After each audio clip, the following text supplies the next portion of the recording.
இந்திய இராணுவத்தில் பணிபுரியும் போது 2 பிள்ளைகளும் ராவி நதியில் தவறி விழுந்து மரித்து விட்டார்கள். பிறகு அவர் மற்றும் அவர் மனைவி பிள்ளைகள் இழந்த துக்கத்தில் என்ன செய்வது என்று தெரியாமல் தவித்துக் கொண்டு இருக்கும்போது இயேசு கிறிஸ்து தரிசனம் கொடுத்து இருவரும் ஆண்டவருக்கென்று ஊழியம் செய்யும்படி அழைக்கப்பட்டார்கள். அவர்கள் செய்து வரும் சத்திய வேத ஆராய்ச்சி ஊழியம் ஆண்டவருடைய கிருபையால் வல்லமையாக நடைபெற்று வருகிறது. அவர்கள் கொடுக்கும் ஆண்டவருடைய வார்த்தையை நாம் கேட்போம்.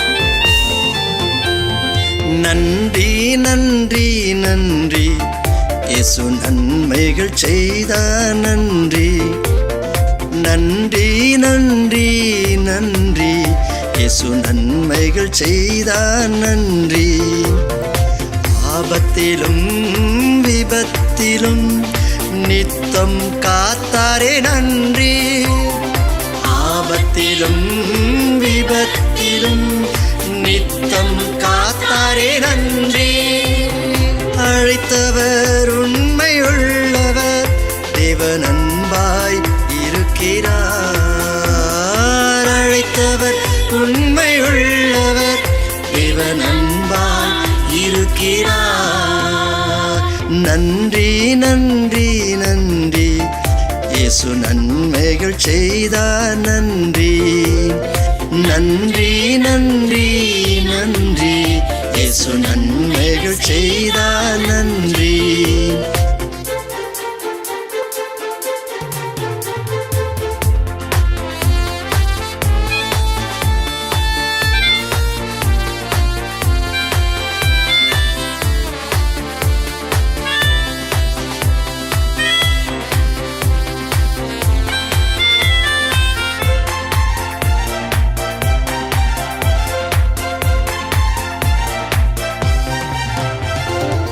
துன்பம் துயரத்தில் துவண்டு கிடந்தேன், இயேசு கண்டென்னை ஆதரித்தார். துன்பம் துயரத்தில் துவண்டு கிடந்தேன், இயேசு கண்டென்னை ஆதரித்தார். ஆலயத்தில் நான் ஆனந்த சத்தத்தோடு தூய ஆவியில் நிரம்பிடுவேன். ஆலயத்தில் நான் ஆனந்த சத்தத்தோடு தூய ஆவியில் நிரம்பிடுவேன். அழைத்தவர் உண்மை உள்ளவர், தேவன் அன்பாய் இருக்கிறார்.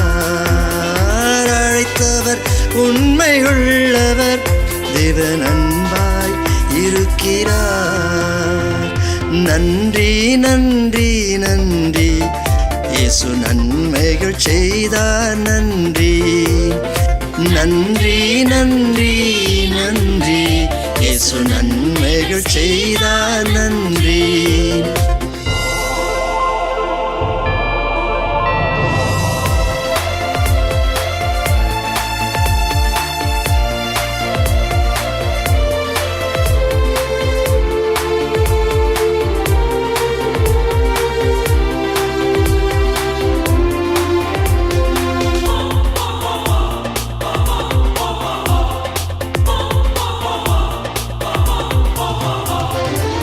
சத்தியத்தை நான் கேட்டதினால் விடுதலை வாழ்வில் அடைந்தேனே.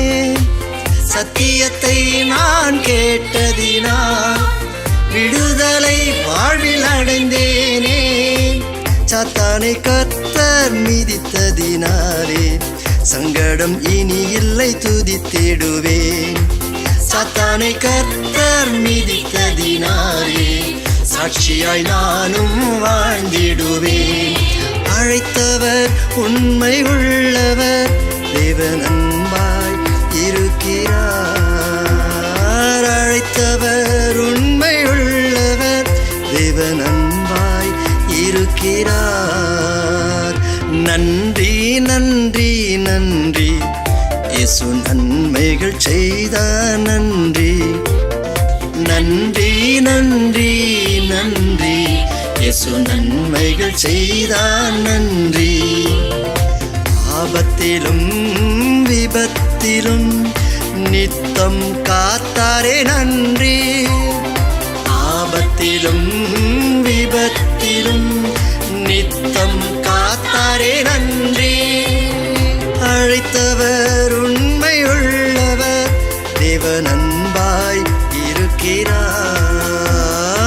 அழைத்தவர் உண்மையுள்ளவர், தேவன் அன்பாய் இருக்கிறார். நன்றி நன்றி நன்றி இயேசு நன்மைகள் செய்தார் நன்றி. நன்றி நன்றி நன்றி இயேசு நன்மைகள் செய்தார் நன்றி.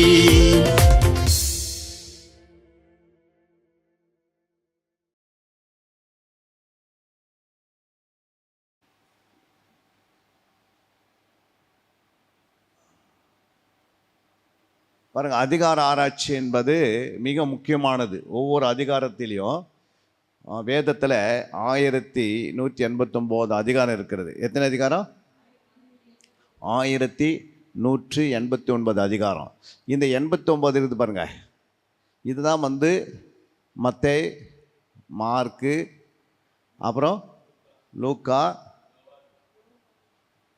யோவான். இது இந்த 4 சுவிசேஷ புத்தகத்தில் இந்த 89 அதிகாரம் கரெக்டாக இருக்கும் இல்லையா? இந்த 4 சுவிசேஷ புத்தகம் மிக முக்கியம் சீசத்துவத்துக்காக. முதல் நம்ம சீசத்துக்காகத்தான் பயிற்சி எடுத்துக்கிறோம் இல்லையா? ஒரு சீசனானா தன்னைத்தான் வெறுத்து, அப்புறம் தன் சிலுவை எடுத்து, அதுக்கடுத்தது சீசன் யார்? பின்பற்றுகிறவன். சீசனை யார்? பின்பற்றுகிறவன். சீசன் யாராக இருக்கணும்? அடுத்தது கற்றுக்கொள்பவன் அல்லேலூயா. அப்போ இயேசுக்கிட்ட எத்தனை வருஷம் கற்றுக்கொண்டாங்க? இயேசுக்கிட்ட எத்தனை வருஷமாக கற்றுக்கினாங்க? 3 வருஷம் கற்றுக்கினாங்க அல்லேலூயா. அப்புறம் கற்றுக்கொள்ளும் விட்டு விடுகிறவன். சிலதை என்ன பண்ணோம்? எதெல்லாம் விட்டு விடணுமோ அதெல்லாம் விட்டு விடணும். அப்புறம் சீசன் என்பவன் தன்னைத்தான் வெறுப்பவன் அல்லேலூயா. என்னென்ன சொன்னேன்? ஃபஸ்ட்டு சீசன் என்பது பின்பற்றுகிறவன் அல்லேலூயா. இரண்டாவது சீசன் என்றால் என்ன? கற்றுக்கொள்பவன் அல்லேலூயா. மூன்றாவது சீசன் என்ன? விட்டு கொடுக்கிறவன் அல்லேலூயா. நான்காவது என்ன? தன்னைத்தான் வெறுக்கிறவன் அல்லேலூயா. அப்புறம் சீசன் என்னென்ன? சிலுவை சுமக்கிறவன் அல்லேலூயா. தன் சிலுவை சுமந்து கொண்டு வருகிறவன் தான் யார்? சீசன். அதுக்கடுத்து சீசன் என்ற என்ன? சொன்னது அப்படியே போய் செய்கிறவன் அல்லேலூயா. ஆண்டவர் என்ன சொன்னாரோ அப்படியே செய்கிறவன் தான் யார்? சீசன் அல்லேலூயா. அப்புறம் சீசனா யார்?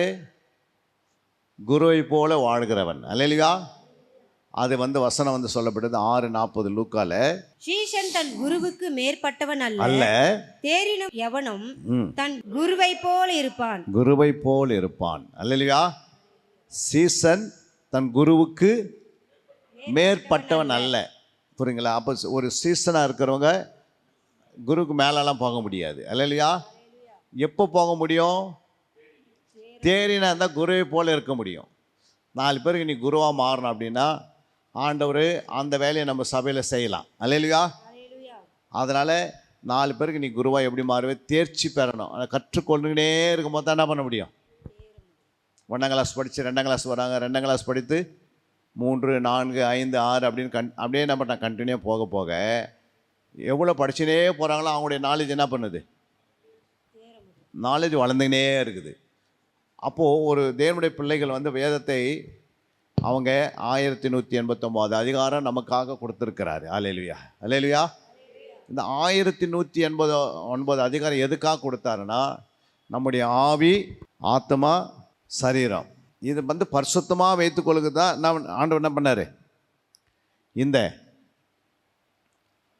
1189 அதிகாரத்தை நமக்கு கொடுத்தாரு அல்லேலூயா. இதில் 3 என்ன இருக்குது? ஃபஸ்ட்டு ஆவி, ஆத்மா, இந்த சரீரம் வரைக்கும் என்ன பண்ணிடணும்? ஆயத்தமாகணும்.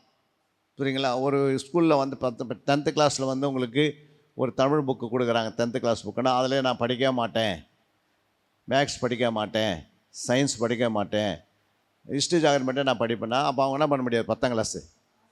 அப்போ அந்த 10ஆம் கிளாஸுக்குன்னு ஒரு 5 புத்தகம் இருக்குதுன்னா அந்த 5 புத்தகத்தையும் அவங்க படித்து பாஸ் பண்ணால் தான் என்ன பண்ண முடியும், அடுத்த இடத்துக்கு போக முடியும்.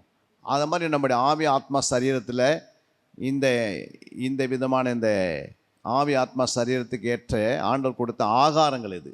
வேதம் தான் ஒரு ஆகாரம் நமக்கு. என்னாவது, இப்போ நம்ம ஆத்மாவுக்கு வந்து எவ்வளோ நீங்கள் பூஸ்ட் பண்ணுறீங்களோ, எவ்வளோ சத்தியத்தை அறிகிறீங்களோ, எவ்வளோ வேதத்தை அறிகிறீங்களோ, ஆராய்ந்து பார்க்குறீங்களோ, அந்த வசனங்களை தேடி வாசிக்கிறீங்களோ, அந்த வசனங்களை நீங்கள் வந்து நல்லா தியானிக்கிறீங்களோ, அந்த வசனங்களை கொடுத்து 4 பேருக்கு சொல்கிறீங்களோ, நீங்கள் ஆட்டோமேட்டிக்காக என்ன ஆகிடுவீங்க, பலப்படுவீங்களா பலவீனமாக இருப்பீங்களா? பலப்படுவோம். நாளுக்கு நாள் என்ன பண்ணுவீங்க, பலப்படுவோம். வியாதி உங்களை தாக்காது, சத்துரு உன்னை தாக்க முடியாது. உன்னை எந்த ஒரு சத்துருவின் போராட்டம் உனக்கு என்ன பண்ணாது, வரும், போராட்டம் வரும். ஆனால் அந்த போராட்டத்தை என்ன பண்ணுறீங்க, ஜெயிச்சிடுவீங்க. அல்லேலூயா. எந்த விதமான சோதனை வந்தாலும் அதை மேற்கொள்ள முடியும். சத்தியம் இல்லை அப்படின்னா தான் என்ன பண்ண முடியாது, மேற்கொள்ள முடியாது. அதனால தான் ஆண்டவர் என்ன பண்ணுறாரு, நமக்கு இந்த அதிகார ஆராய்ச்சியில் 1189 அதிகாரம் நீங்கள் பண்ண முடியாது. ஆனால் ஒரு 1189 அதிகாரத்தை ஒரு முறையாவது நம்ம வேதத்தை என்ன பண்ண முழுமையாக இந்த மாதிரி தேடி கண்டுபிடிக்கணும். அப்போ அந்த அதிகார ஆராய்ச்சியில் என்னென்ன இருக்குது, 1 மைய வார்த்தை. என்ன இருக்குது, மைய வார்த்தை. 2 மைய வசனம். 3 மைய செய்தி. 4 மைய ஜெபம். இப்போ இந்த மைய வார்த்தை என்பது என்ன, மைய வார்த்தைன்றது அது யாரை குறிக்கிறது அப்படின்னா கிறிஸ்துடைய குணங்களை குறிக்கிறது. அல்லேலூயா. இப்போது கிறிஸ்துடைய குணங்கள் அப்படின்னா நீங்கள் பார்த்தீங்கன்னா கிறிஸ்துடைய குணம்லாம் என்ன, அன்பு. இப்போது கிறிஸ்துடைய குணம் என்ன, அன்பு. 2வது நீடிய பொறுமை, சாந்தம், சமாதானம், சந்தோஷம். அடுத்தது நீடிய பொறுமை, இச்சை அடக்கம், தயவு, விசுவாசம்.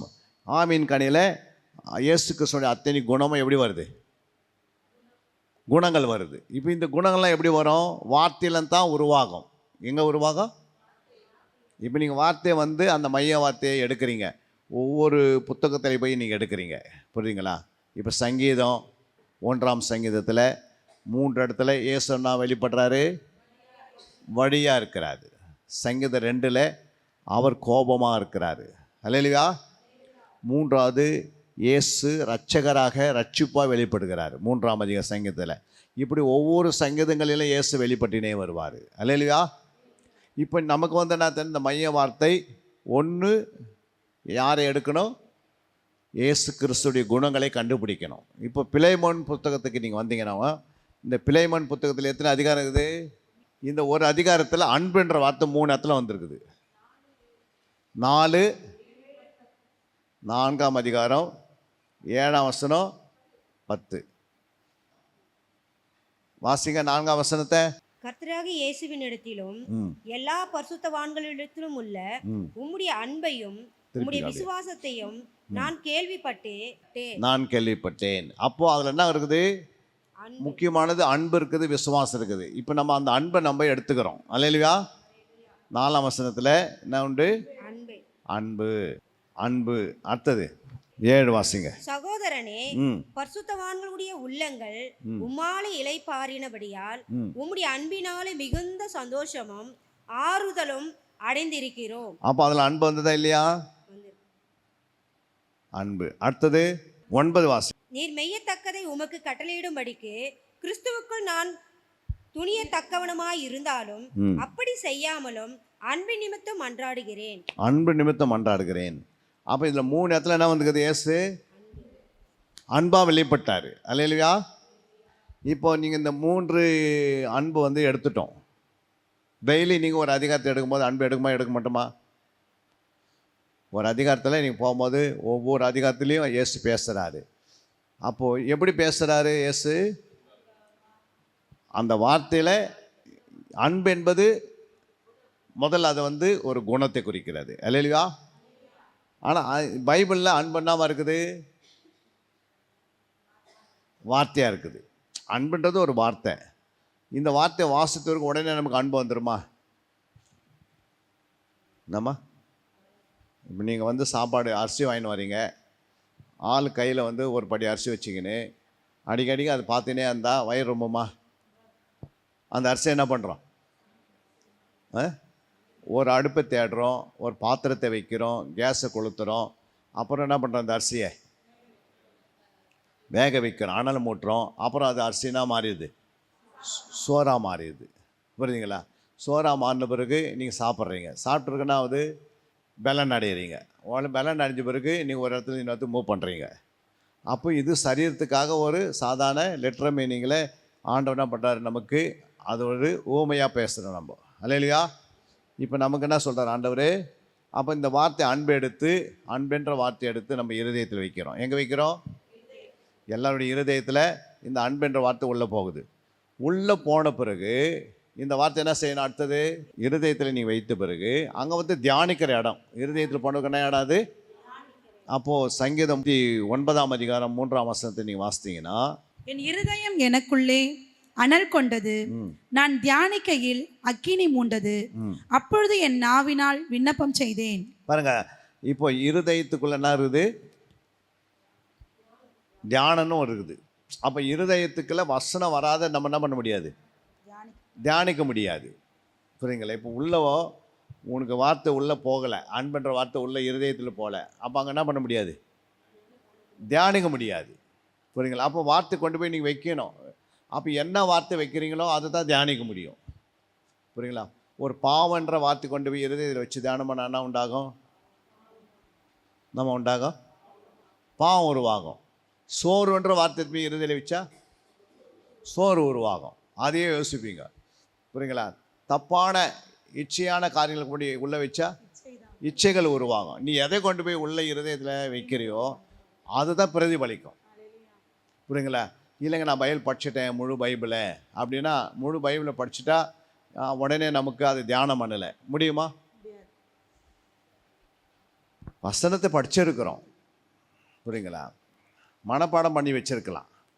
ஆனால் தியானிக்காமல் அந்த வசனம் என்ன பண்ணாது? உனக்கு வந்து கிரியை அந்த அன்பு உருவாகாது. புரியுங்களா? தாழ்மையை எடுத்து உள்ள வச்சு அது தியானித்தா தாழ்மை உருவாகும். புரியுங்களா? நீடிய பொறுமை வச்சா நீடிய பொறுமை உருவாகும். நீங்கள் எதை கொண்டு போய் உள்ளே வைத்து தியானிக்கிறீங்களோ அந்த வசனம் வந்து ஆண்டவர் சொன்னார், என் வசனங்கள் ஆவியாக இருக்கிறது, என் வசனங்கள் நம்ம இருக்கிறது ஜீவனாக இருக்கிறது, என் வசனங்கள் அப்புறம் ஜலமாக இருக்கிறது, தண்ணீராக இருக்கிறது, என் வசனங்கள் அக்னியாக இருக்கிறது, என் வசனங்கள் என்ன இருக்குது? பலனாக இருக்கிறது, என் வசனங்கள் உங்களுக்கு ஆசீர்வாதமாக இருக்கிறது. அப்போ இதெல்லாம் இருதயத்தில் போய் இந்த வேலை நடக்காத வரைக்கும் என்ன பண்ணாது? உங்கள் இருதயத்தில் போய் நடக்கலை, ஏதோ நீங்கள் தியானிக்கிறதே இல்லை அப்படின்னா, எவ்வளோ சத்தியத்தை நீங்கள் வாசித்திருந்தாலும் அது தியானிக்கிற புத்தகம். வேதம் என்னது? இந்த வேதம் வந்து நமக்கு ஆண்டவர் கொடுத்தது ஒரு பெரிய கிருபை. புரியுங்களா? இந்த மாதிரி இந்த வேதத்தை நம்ம கொடுத்து ஆண்டவர் என்ன செய்ய வைக்கிறார்? நமக்கு தியானிக்கிற புத்தகம். இது என்ன புத்தகம்? தியானிக்கிற புத்தகம். அப்போ இந்த தியானிக்கிற புத்தகத்தை நம்ம என்ன செய்யணும்? தியானிக்கணும். அப்போ சங்கீதம் 39 நீங்கள் 39:3 வாசித்தீங்க. இப்போ சங்கீதம் 49:3 என்ன சொல்லுது? என் வாய் ஞானத்தை பேசும், என் இருதயம் உணர்வை தியானிக்கும். அப்போ சங்கீதம் வந்து 49:3 சங்கீதம் 39:3 2 வசனத்தை நாம் வாசித்தோம். இங்கே என்ன சொல்லுது? என் இருதயம் தியானிக்கையில் அக்னி மூண்டது. அப்போ இந்த வார்த்தையில் என்ன இருக்குது? அக்னி இருக்கிறது. அல்லேலூயா. அக்னியில் என்னென்ன அக்னி இருக்குது அப்படின்னு பார்த்தீங்கன்னா, சாதாரண அக்னி இருக்கிறது. விறகு கொளுத்துறோம், கேஸ் வருது, அது என்ன அக்னி? அது சாதாரண அக்னி. அல்லேலூயா. இப்போ ரெண்டாவது வந்து ஆவியானவரே நமக்கு என்ன பண்ணுறாரு? அக்னி கொடுக்குறாரு. அல்லேலூயா. வசனத்தின் மூலமாக ஆவியை நம்ம மேலே ஊற்றும் போது ஒரு அக்னி உருவாகுது. புரியுங்களா? அந்த அக்னி என்ன வேலை செய்யுது? நம்மளை பலப்படுத்தினே இருக்குது. அல்லேலூயா. இப்போ வேதத்தில் நம்ம வாசிக்கிறோம் புரியுங்களா, நிறைய இடத்துல என் வார்த்தைகள் அக்னியாக இருக்கிறது. எரேமியா 23:29 வசனத்தை நீங்கள் வாசித்து பாருங்கள். என் வார்த்தை அக்கினியை போலவும். பாருங்க, என் வார்த்தை அக்னியை போல. அப்போ அந்த வார்த்தை என்ன இருக்குது? அக்னி போலவும் இருக்கிறதா. அதே அந்த வார்த்தை அக்னியாக இருக்கிறனால நம்ம தியானம் பண்ணும்போது சங்கீதம் 39:3 அந்த வார்த்தை என்ன மாறிடுது? உங்களுடைய இருதயத்தில் ஒரு அக்னி உருவாகுது. அல்லேலூயா. அதுக்கு அடுத்தது சங்கீதம் 49:3 என்ன சொல்றாரு? என் வாய் ஞானத்தை பேசும், என் இருதயம் உணர்வை தியானிக்கும். அப்போ என்னுடைய வாய் ஞானத்தை பேசுகிறது, என் இருதயம் என்ன பண்ணுது? உணர்வை தியானிக்கிறது. அல்லேலூயா. அப்போ இங்கே உணர்வு என்று வார்த்தை வருது. அல்லேலூயா. எங்கே வருது? உணர்வுன்ற வார்த்தை அதுக்குள்ளே வச்சிருக்கிறாரு. அதே மத்தேயு 13:19 வாசித்தீங்கன்னா, ஒருவன் ராஜ்யத்தின் வசனத்தை கேட்டும் உணராதிருக்கும் போது பொல்லாங்கன் வந்து அவன் இருதயத்தில் விதைக்கப்பட்டதை பறித்து கொள்ளுகிறான். அது எந்த வசனம்? மத்தேயு 13:19. அப்போ இங்க என்ன பண்றது? உணர்வுன்னு சொல்றாருல்ல, என்னது உணர்வு. அப்போ இந்த உணர்வு ஒருத்தருக்குள்ள இல்லைன்னா என்ன பண்ண முடியாது. அப்போ நீங்கள் இந்த 49ஆம் அதிகாரத்தில் என் இருதயம் என்ன பண்ணி வச்சான்? உணர்வை தியானிக்கணும் இருந்தது. அப்போ தியானிக்கும் போது அந்த உணர்வு உருவாகுது. ஆனால் இங்கே என்ன பண்ணுறாரு? உணர்வு இல்லாமனால அந்த வசனம் என்ன பண்ணுது? மறுபடியும் பிசாசு என்ன பண்ணிடுறான்? எடுத்துடுறான். அப்போ நம்ம நீங்கள் கேட்ட வார்த்தையே பிசாசு எடுத்துட்டானா உங்களுடைய ஆவிக்குரிய ஜீவியில் இந்த தேவனுடைய குணங்கள், கிறிஸ்துடைய குணங்கள் நமக்குள்ள என்ன பண்ணாது? உருவாகாது. அன்பு உருவாகாது, நீடி பொறுமை உருவாகாது, அப்புறம் சாந்தம் உருவாகாது, தாழ்மை உருவாகாது, அதுக்கு அடுத்தது விசுவாசம் உருவாகாது. அப்போ இந்த வார்த்தை உள்ளே போய் நீங்கள் தியானிக்கிற வேலை இது ஆண்டவர் என்ன பண்ணிட்டாரு? நமக்கு கொடுத்துட்டாரு. அல்லேலூயா. நம்ம எதுக்கு வர ஆலயத்துக்கு? இந்த தியான புத்தகத்தை, சத்தியத்தை கேட்டு, வசனத்தை கேட்டு நீங்கள் வீட்டில் போய் 6 நாள் என்ன செய்யணும்? கொடுத்த மெசேஜை தியானிக்கணும். இன்னதான் மெசேஜ் நம்ம கேட்டோமே, அந்த மெசேஜ் கேட்டுட்டு மறந்துட்டு போகிறதுக்கு வரோம். அப்போ அந்த மெசேஜ் பேசுவதற்கு அதுக்கு டைம் எவ்வளோ ஒரு போதகர் எடுத்து அதை விதைக்கிறாரு. அந்த விதை போட்ட பிறகு அந்த விதையை என்ன பண்ண பிசாசு என்ன பண்ணிடுறான்? உணர்வு இல்லாத இருக்கும் போது அவன் என்ன பண்ணிடுறான்? பறித்து கொள்கிறான். அதே நீங்கள் இப்போ 23 வாசித்தீங்கன்னா, நல்ல நிலத்தில் விதைக்கப்பட்ட வசனமோ வசனத்தை கேட்கிறவனோ உணர்கிறவனுமாய் இருந்து 100ஆகவும் 60ஆகவும் 30ஆகவும் பலன் தருவான் என்றார். அப்போ ஒரு நல்ல நிலன்றது ஒரு இருதயத்தை தான் சொல்கிறார் ஆண்டவர். அல்லேலூயா. அப்போ நம்முடைய இருதயம் ஒரு நல்ல நிலமாக எப்போ இருக்கும்? நல்ல நிலமாக எப்போமா இருக்கும்? நீங்கள் இங்கே உட்காரும் போது 1000 பிரச்சனைகளோடு உட்காந்திங்கன்னா உங்களுக்கு அந்த வசனம் உள்ளே போகுமா? ஒரு முள்ளுள்ள இருதயமாக இருக்கக்கூடாது, ஒரு வடி அருகே இருதயம் இருக்கக்கூடாது, ஒரு கற்பாரை போல இருதயம் இருக்கக்கூடாது. அப்படின்னா ஆண்டவர் சொல்கிறாரு, முள்ளுள்ள இருதயம்னா என்ன? பல பிரச்சனைகளோடு இருப்பாங்க, எப்பவுமே கவலையோடு இருப்பாங்க. நம்ம இவ்வளோ வியாதியோடு இருக்கிறனா அந்த வியாதியே நினச்சினுப்பாங்க. கடன், நிறைய இடத்துல கடன் வாங்கி சிக்கிப்பாங்க. சிலவங்க வியாதினால் சிக்கிறாங்க. சிலர் தன்னுடைய சுபாவம், ஜென்ம சுபாவத்தில் சிக்கிப்பாங்க. சிலர் என்ன பண்ணுவாங்க? சிலருங்க கோபம், அடிக்கடி எரிச்சல் வந்துனே இருக்கும். அவங்க கோபம் இருக்கும். எது பேசினாலும் என்ன பண்ணுவாங்க? அதை அந்த கோபத்தை அடக்கக்கூடிய அந்த வசன கண்ட்ரோல் இல்லை. அப்போ இந்த கோபம் வரும். அப்போ இதெல்லாம் உள்ள இருக்கும்போது அது நல்ல இருதயம் இல்லை.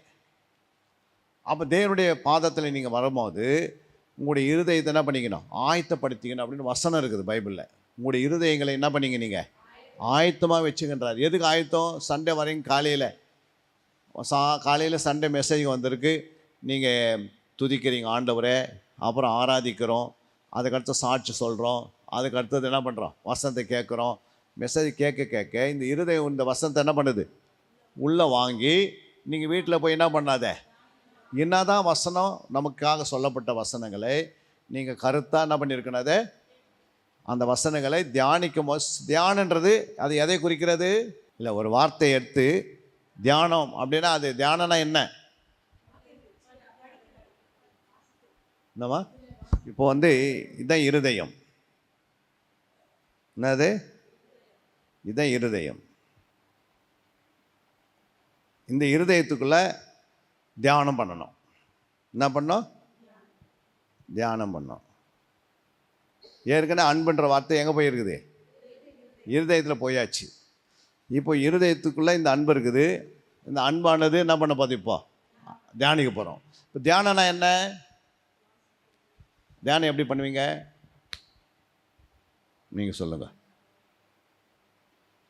இப்போ மாடு வயிற்றுக்குள்ளே புல் போயிடுச்சு. அதை என்ன பண்ணுது? வெளியே கொண்டு வந்து அசை போடுது. ஏன் அசை போடுது? அசை போட்டு ஜீர்ணித்து அது பால் கொடுக்குது, பலன் அடையுது. அப்புறம் என்ன செய்யுது? அது அந்த எஜமானுக்கு எப்படி என்ன இருக்குது? புரோஜனமாக இருக்குது. அதே மாடு அசை போடலன்னா என்ன ஆகுது? அதை கசாப்பு கொடுக்க ரெடி ஆகிடுது இல்லை? அப்போ ஆண்டருடைய வார்த்தை கனி இல்லாத ஜீவித்தா ஆண்டர் பார்ப்பார், இந்த மரம் வந்து என்னடாது கனி கொடுக்கல. 3 வருஷம் நான் என்ன பண்ணுறேன் இதுக்கு பார்க்குறேன், 3 வருஷம் என்ன பண்ணல, அன்பு இல்லை. அப்போ அந்த அன்பு இல்லாத ஒரு மரத்தில், ஒரு கனி இல்லாத ஒரு மரம் நம்ம வீட்டு வாசலில் வச்சு தண்ணி ஊற்றுறோம் என்ன பண்ண மாட்டேங்குது. உடனே என்ன பண்ணுறேன்? எஜமான் என்ன பண்ணுவார்? இது வெட்டி போடு. அப்போ எஜமான் கீழே ஒருத்தர் இருப்பார், வேலைக்காரு. அவர் தான் வந்து யார்? மேய்ப்பர் சொல்ல, இல்லை இந்த மாதம் நாங்கள் ஜெபம் பண்ணுறோம், இந்த மாதம் என்ன பண்ணுறேன், இந்த வருஷம் கொஞ்சம் நாங்கள் அதை கொத்தி எரு போடுறோம், கொஞ்சம் எத்தி என்ன பண்ணுறோம், கொஞ்சம் கிளாஸ் நடத்திடுறோம், கொஞ்சம் சத்தியத்தை நடத்திடுறோம், கொஞ்சம் இப்படியே ஆண்டு பேசுவார். அப்போ இந்த சத்தியத்தில் நீ வளரும் போது உடனே அந்த கனி கொடுக்க ஆரம்பிக்கிறீங்க. அல்லையா? அப்போ ஏதோ நம்ம இங்கே நடத்துகிற கிளாஸ் வந்து ஏதோ தானாக வந்து நம்ம நடத்தலை. இது தேவனே இந்த சபையில் இதை ஆயத்தப்படுத்தி நம்ம உருவாக்குறாரு. அல்லையா? அப்போ உங்களை உருவாக்கும் போது நீங்கள் பக்கத்தில் இருக்கிறவங்க போய் சொல்கிறீங்க, புரியுங்களா? இப்படி பொறுமையாக இருக்குமா, அவசரப்படாதீங்க. அப்போது ஆண்டவர் என்ன சொல்கிறாரு? ஒரு தியானன்றது எப்படி வரும்? தியானம் என்பது 3 காரியங்கள் உள்ள வரும் போது தியானம் வரும். அல்லையா? அந்த தியானம் எப்படின்னா, ஒன்று இருதயத்துக்குள்ள என்ன இருக்குது? நினைவு இருக்கிறது. என்ன இருக்குது? நினைவு. புரியுங்களா? 2வது இருதயத்தில் என்ன இருக்குது? யோசனை இருக்குது. 3வது இருதயத்தில் என்ன இருக்கிறது? சிந்தனை இருக்கிறது. அல்லேலூயா? சிந்தனை. இந்த 3ம் வந்து நீங்கள் ஒரு வசனம் உள்ளே போன பிறகு ஒன்று அந்த வசனத்தை நினைக்கணும். அடிக்கடி என்ன பண்ணணும்? நான் என்ன வசனத்தை கேட்டேன், உள்ளே போய் என்ன வசனம் போயிருக்குதுன்னா பண்ணியிருக்கணும். உங்கள் வீட்டில் ஒரு 10,000 நகை வச்சுருக்கிறீங்கன்னா, எங்காவது போயிட்டு வந்து ஃபஸ்ட்டு என்ன பண்ணுவீங்க? எது பார்க்குறீங்களோ இல்லையோ ஃபஸ்ட்டு அதை போய் இருக்குதா இல்லைன்னு பார்த்துருவோம். உங்கள் பேக்கில் ஒரு 10,000 ரூபாய் எடுத்துன்னு போகிறீங்கன்னா, ஒரு கடைக்கு போகிறீங்க, 10,000 ரூபாய் வச்சுருக்கீங்கன்னா, கொஞ்சம் என்ன பண்ணுவோம்? பஸ்ஸில் ஏறும்போது, ட்ரெயினில் ஏறும்போது என்ன பண்ணுறோம்? அடிக்கடிக்கு செக் பண்ணுவோம். இப்போ அந்த பெட்டியில் அந்த பேக்கில் ஒன்றுமே இல்லைன்னா அந்த பேக் என்ன பண்ணுவீங்க? அங்கேயே அந்த பேக்கை அங்கேயே விட்டுருவீங்க. அங்கே வச்சுட்டு அப்புறம் தைரியமாக இருப்பீங்க. அதை குறித்து என்ன கவலைப்பட மாட்டீங்க. அதுக்குள்ளே ஏதோ ஒரு பொக்கிஷம் இருந்தால் அந்த பொக்கிஷத்துக்கு மதிப்பு இருக்குது பேக்குக்கு. அதுக்குள்ளே எதுவுமே இல்லைன்னா, அதே மாதிரி இருதயத்துக்குள்ளே வசனம் போன பிறகு பிசாசு திருட எப்படியாவது என்ன பண்ணுவான்? அந்த வசனத்தை என்ன பண்ணிவிடுவான்? ஏன் பறித்துக்கொள்றான்? நீ வந்து நாளைக்கு பிசாசு துரத்துவ, நீ அன்பாக மாறிடுவ, 4 பேர் நேசிப்ப, அந்த வசனம் உள்ளே போய் நீ நல்ல குணம் மாறும்போது 4 பேருக்கு உதவி செய்வ, ஆலயத்துக்கு கீழ்ப்படிவ, சபையார் மேய்ப்பருக்கு சொல்கிறத அப்படியே செய்வ. இந்த வேலைலாம் என்ன பண்ணுது? இந்த வசனம் தியானிக்கும் போது இதெல்லாம் நடக்குது. அல்லையா? அப்போ உனக்கு வந்து முதல்ல இந்த வசனத்தை எடுத்துட்டா நீ எப்படி வெறுமையே 10 வருஷத்துக்கு முன்னாடி எப்படி வந்த சர்ச்சைக்கு அப்படியே தான் இருப்ப. கோபம் அப்படியே இருக்கும், எரிச்சல் அப்படியே இருக்கும், விரோதம் அப்படியே இருக்கும், பகை இருக்கும். அப்புறம் வீட்டில் வந்து மாமியார் கீழ்ப்படிய மாட்டாங்க, மாமியாரை வெறுப்பாங்க, சில மருமகளை வெறுப்பாங்க, மருமகள் மாமியார் வெறுப்பாங்க, குடும்பத்தில் மாமனார் திட்டுவாங்க, நீ எனக்கு என்ன தான் செய்யுதுன்னு கேட்பாங்க. அப்புறம் ஒன்றுக்கு மேலே ஒரு பிரச்சனைகளை கொண்டு வந்து இதுவே தான் நடந்துனுக்கும். அப்போ இந்த வாழ்க்கையில் எதுவுமே என்ன பண்ண முடியாது. கிறிஸ்துவனுடைய சுபாவம் இல்லாத மக்களை கர்த்தர் சபையில் என்ன பண்ண முடியாது? பரலோகத்தில் உனக்கு அன்பு இல்லை, நீதி இல்லை, நியாயம் இல்லை, பரிசுத்தம் இல்லை, அப்புறம் தேவ தயவு இல்லை, உள்ள கிருபை இல்லை, எல்லாத்தையும் எழுந்தினே இருந்தால் உன்னை பரலோகத்துக்கு போக முடியுமா? ஒரே ஒரு பாவம் தான். யாருக்கிட்ட இருந்தது? யூதாஸ்க்கு இருந்தது. என்ன பாவம்? பண ஆசை ஒன்று இருந்தது. இந்த பண ஆசை என்ன பண்ணிச்சு? அவனுக்கு உயிர் எடுத்துன்னு போயிடுச்சு. 3 வருஷம் இயேசு கூட தான் இருந்தான். புரியுங்களா? அப்போ 3 வருஷம் இயேசுக்கிட்ட இருந்த ஒரு யூதாசு 3 வருஷம் எப்படி இருந்தான்? ஆண்டவர் சொல்லினே தான் இருந்தார், நான் என்னை ஒருத்தன் காட்டி கொடுப்பான். அப்போ இப்போ யூதாஸ் இருந்திருக்க மாட்டாரா? இருக்க மாட்டார். அப்போது அவனுக்குள்ளே அந்த உணர்வு ஏன் வராது போயிடுச்சு? புரியுங்களா? ஏன் உணர்வு அவன்கிட்ட வரல அப்படின்னா, அவன் யார்கிட்ட அதிகமாக பழகினானா, இயேசு விட்டு விலைக்கு போனதுக்கு அவன் யார்கிட்ட ஆலோசனை கேட்குறான்? யார்கிட்டமா? பரிசேயர்கிட்ட, சதிசேயர்கிட்ட, அங்கே இருக்கிற ஆசாரிகிட்ட போய் என்ன பண்ணுறான்? அவங்ககிட்ட அடிக்கடி போகிறதுனால அவங்க என்ன பண்ணாங்க? இயேசுவை நீ காட்டி கொடுத்தா என்ன பண்ணுவேன் நான் உனக்கு? அப்போ அந்த எண்ணம் அவங்களுக்கு போட்டாங்க உள்ள. அப்போ நம்ம துன்மார்க்கணும், நம்ம ஆண்டோடைய பிள்ளைங்க சபைக்கு வரோம், இயேசு ஏற்றுக்கொண்டோம், ஆண்டவர் இந்த உலகத்தில் நம்ம என்ன பண்ணிட்டாரு? வேறு பிரிச்சுட்டாரு. நம்ம நித்தியத்துக்குரியவர்கள், பரலோகத்துக்குரியவர்கள். நம்முடைய ஐக்கியம் யார்கிட்ட இருக்கணும்? சபையோடு இருக்கணும், தேவனோடு இருக்கணும், தேவனுடைய பிள்ளைகளோடு இருக்கணும். நம்ம துன்மார்க்கனோடும் பாவிகளோடும் பரியாசோட ஐக்கியம் வச்சா என்ன பண்ண முடியாது? நம்ம அண்ணன் சொந்த அண்ணன் இருந்தால் கூட என்ன பண்ண முடியாது? அவர்கிட்ட போய் ஐக்கியம் வைக்க முடியுமா? அன்பு தான் கூற முடியும்.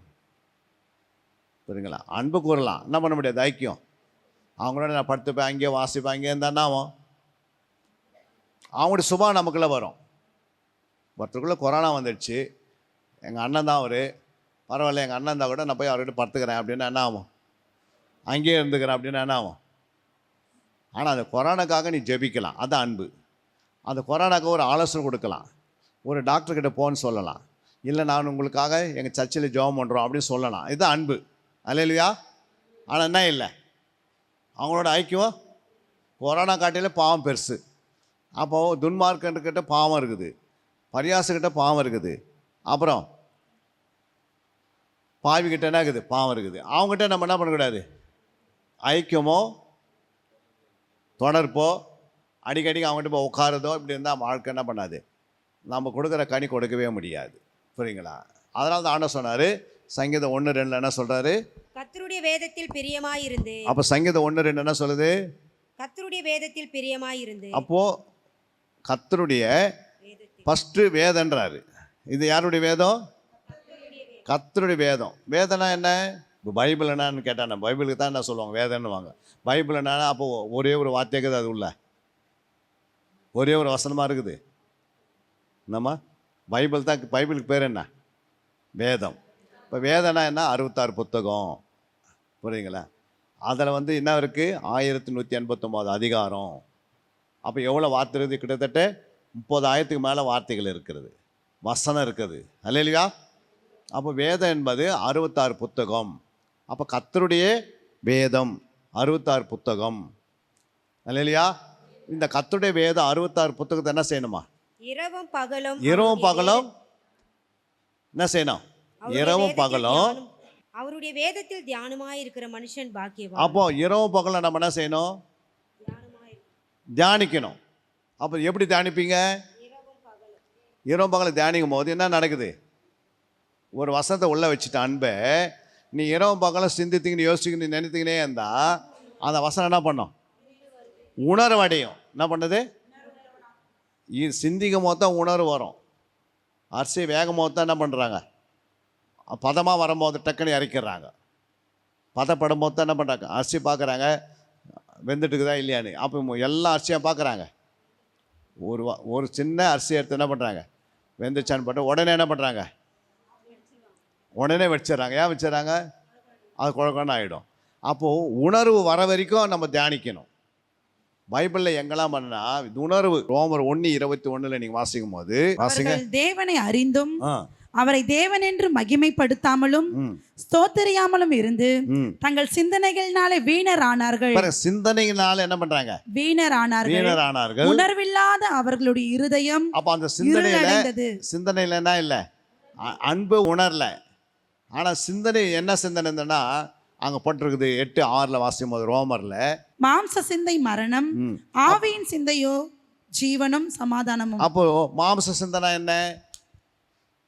அப்போ மாம்ச சிந்தை ஒன்றுக்குள்ளே இருந்தால் இந்த ஆத்மாங்க என்ன உண்டாகுது? உங்கள் ஆத்மாங்க என்ன உண்டாகும்? எப்போ பார்த்தாலும் இந்த உலகத்தையே சிந்தித்து இருந்தால் ஆத்மா என்ன ஆகும்?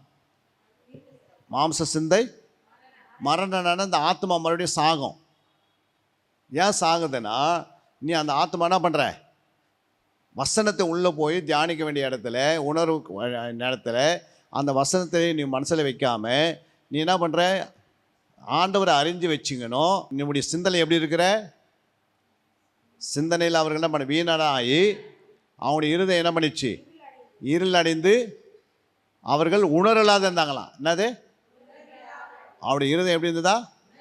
அப்போ உணர்வு இல்லை அப்படின்னா, உணர்வு உனக்குள்ளே இல்லை அப்படின்னா, அந்த உணர்வு சரியான உணர்வு உள்ளே வரல அப்படின்னா, அப்போ உணர்வு எப்படி வரும்? நினைவு, யோசனை, சிந்தனை. என்னது, நினைவு, யோசனை, சிந்தனை. இது மூணும் உனக்குள்ளே வரல அப்படின்னா என்ன பண்ண முடியாது? உனக்குள்ளே சிந்திக்கிற எண்ணமே இல்லை, நினைக்கிற எண்ணமே இல்லை, நினைக்க மாட்டேன்ற, சிந்திக்க மாட்டேன்ற, அதை யோசிக்க மாட்டேன்ற. போன வசனத்தை என்ன பண்ணுற, கேட்ட உலக பாடுகள், உலக கஷ்டம் அதையே நினச்சின்னு இருந்தேன்னா அதுதான் வீணராயிடுறாங்க. புரியுங்களா? அப்போ நீ என்ன தான் சபைக்கு உக்காந்துட்டு வீட்டுக்கு போகும்போது எப்படி போகிற? இவ்வளோ வசனங்கள் பேசுனாங்களே, இந்த வசனத்தை கொண்டு போய் வீட்டில் நம்ம இதுக்கு ஒரு மணி நேரமாவது, 2 மணி நேரமாவது, 3 மணி நேரமாவது இதுக்காக நம்ம டைம் ஒதுக்குறோமா? ஒரு மேய்ப்பர் அவ்வளோ கஷ்டப்பட்டு அந்த வசனங்களை பேசி பேசி எப்படியாவது நீங்கள் வளர்ந்துன்னு நினைப்பாங்க. புரியுதுங்களா? அந்த வசனத்தை கொண்டு போய் வீட்டில் நீங்கள் 45 நிமிஷம், 50 நிமிஷம், 1 மணி நேரம் மெசேஜ், அவ்வளோதான். அந்த 1 மணி நேரம் கேட்ட மெசேஜ் போன வாரம் நாங்கள் சண்டேயில் மெசேஜ்னு கேட்டு பாருங்கள். சர்ச்சில் வரவங்கிட்ட ஒரு 100 பேர்கிட்ட சார் போன வாரம் என்ன மெசேஜ் கேட்டால் என்ன சொல்கிறாங்க?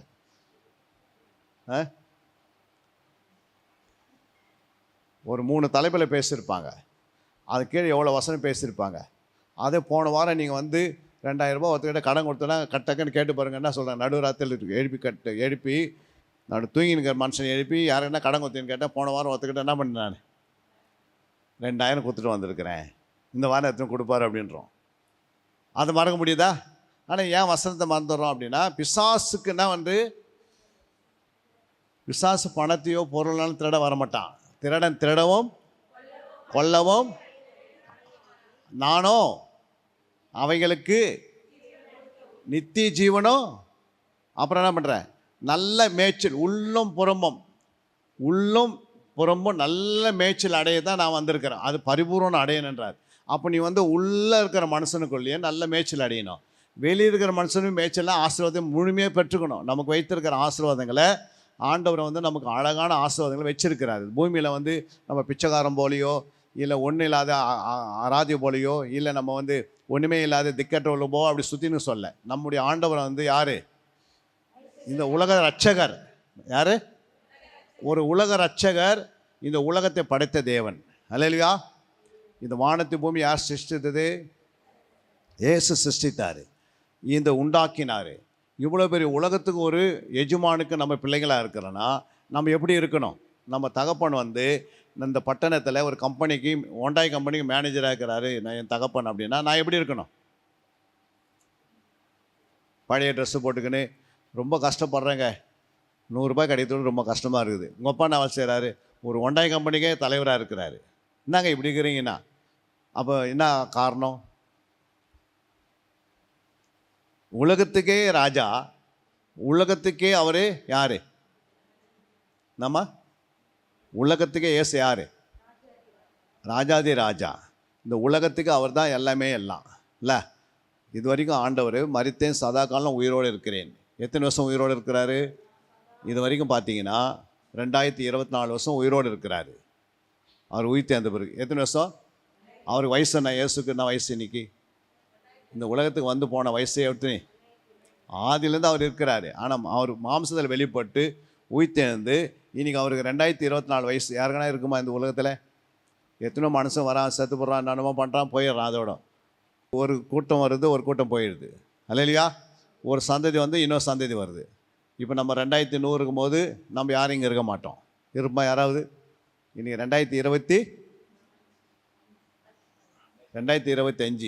நான் ஆண்டவர்கிட்ட கேட்டுக்கிறேன், ஆண்டவரே எனக்கு 62 வயசாகுது, ஒரு 25 வருஷம் கூட்டி தந்தா 1 கோடி சீசர்களை உருவாக்கிடுவேன், எனக்கு பலனை கொடுங்க. அப்புறம் எனக்கு ஞானத்தை தாங்கப்பா, நான் பல பகுதியில் போய் உங்களுடைய சித்தத்தை எப்படியாவது செய்து முடிச்சிடணும். எனக்கு கொடுத்த ஊழியத்தை நான் என்ன பண்ணிடணும்?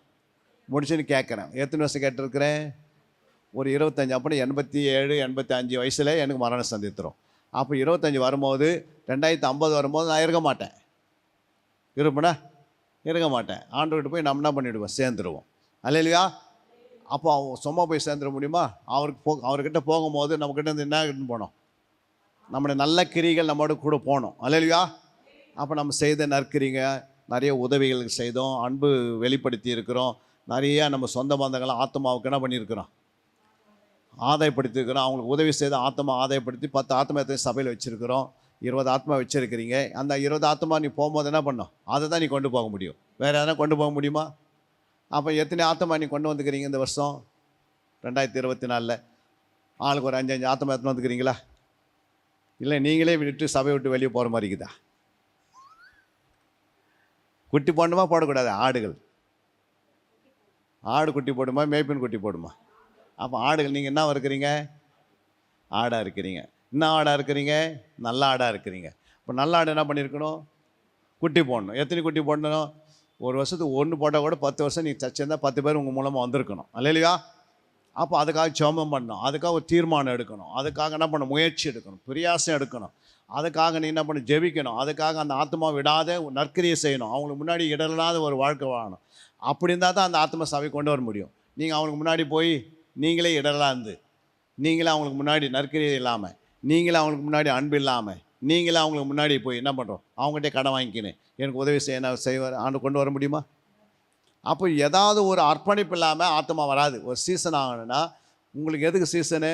பக்கத்தில் இருக்கிற வீட்டில் இருக்கிற ஆத்மாவை கொண்டு வரதுக்கு தான். அல்லேலூயா. உங்கள் வீட்டை சுற்றி எத்தனையோ பேர் இருக்கிறாங்க. நீங்கள் உங்களுக்கு தெரியும். மேய்ப்பருக்கு தெரியுமா? மேய்ப்பர் யாருக்கு தெரியும்? உங்களுக்கு தெரியும். ஆனால் உங்களுக்கு யாருக்கு தெரியும்? பக்கத்து வீட்டில் எல்லாம் தெரியும். அவங்களோட நீங்கள் பழகுவீங்க, போவீங்க. அப்போ உங்களுடைய கோல் என்ன? அந்த ஆத்மா எப்படியாவது என்ன பண்ணணும்? ரட்சிப்பு வேண்டி நடத்தணும். சொல்கிறேன்ல, மனைவியுடைய வினா போதனையினாலேயே கணவனை என்ன பண்ணிடலாம்? ஆதாயப்படுத்தலாம். அப்போது ஒரு போதிக்காமே ஆதாயப்படுத்தலான்னா உங்களுடைய நற்கிரிகள் பக்கத்து வீட்டில் தெரிஞ்சால் ஆட்டோமேட்டிக்காக அவங்கள என்ன பண்ணிடலாம்? ஆதாயப்படுத்தலாம். அப்போ அது மேலேயே உங்களுக்கு எண்ணம் இருக்கணும்.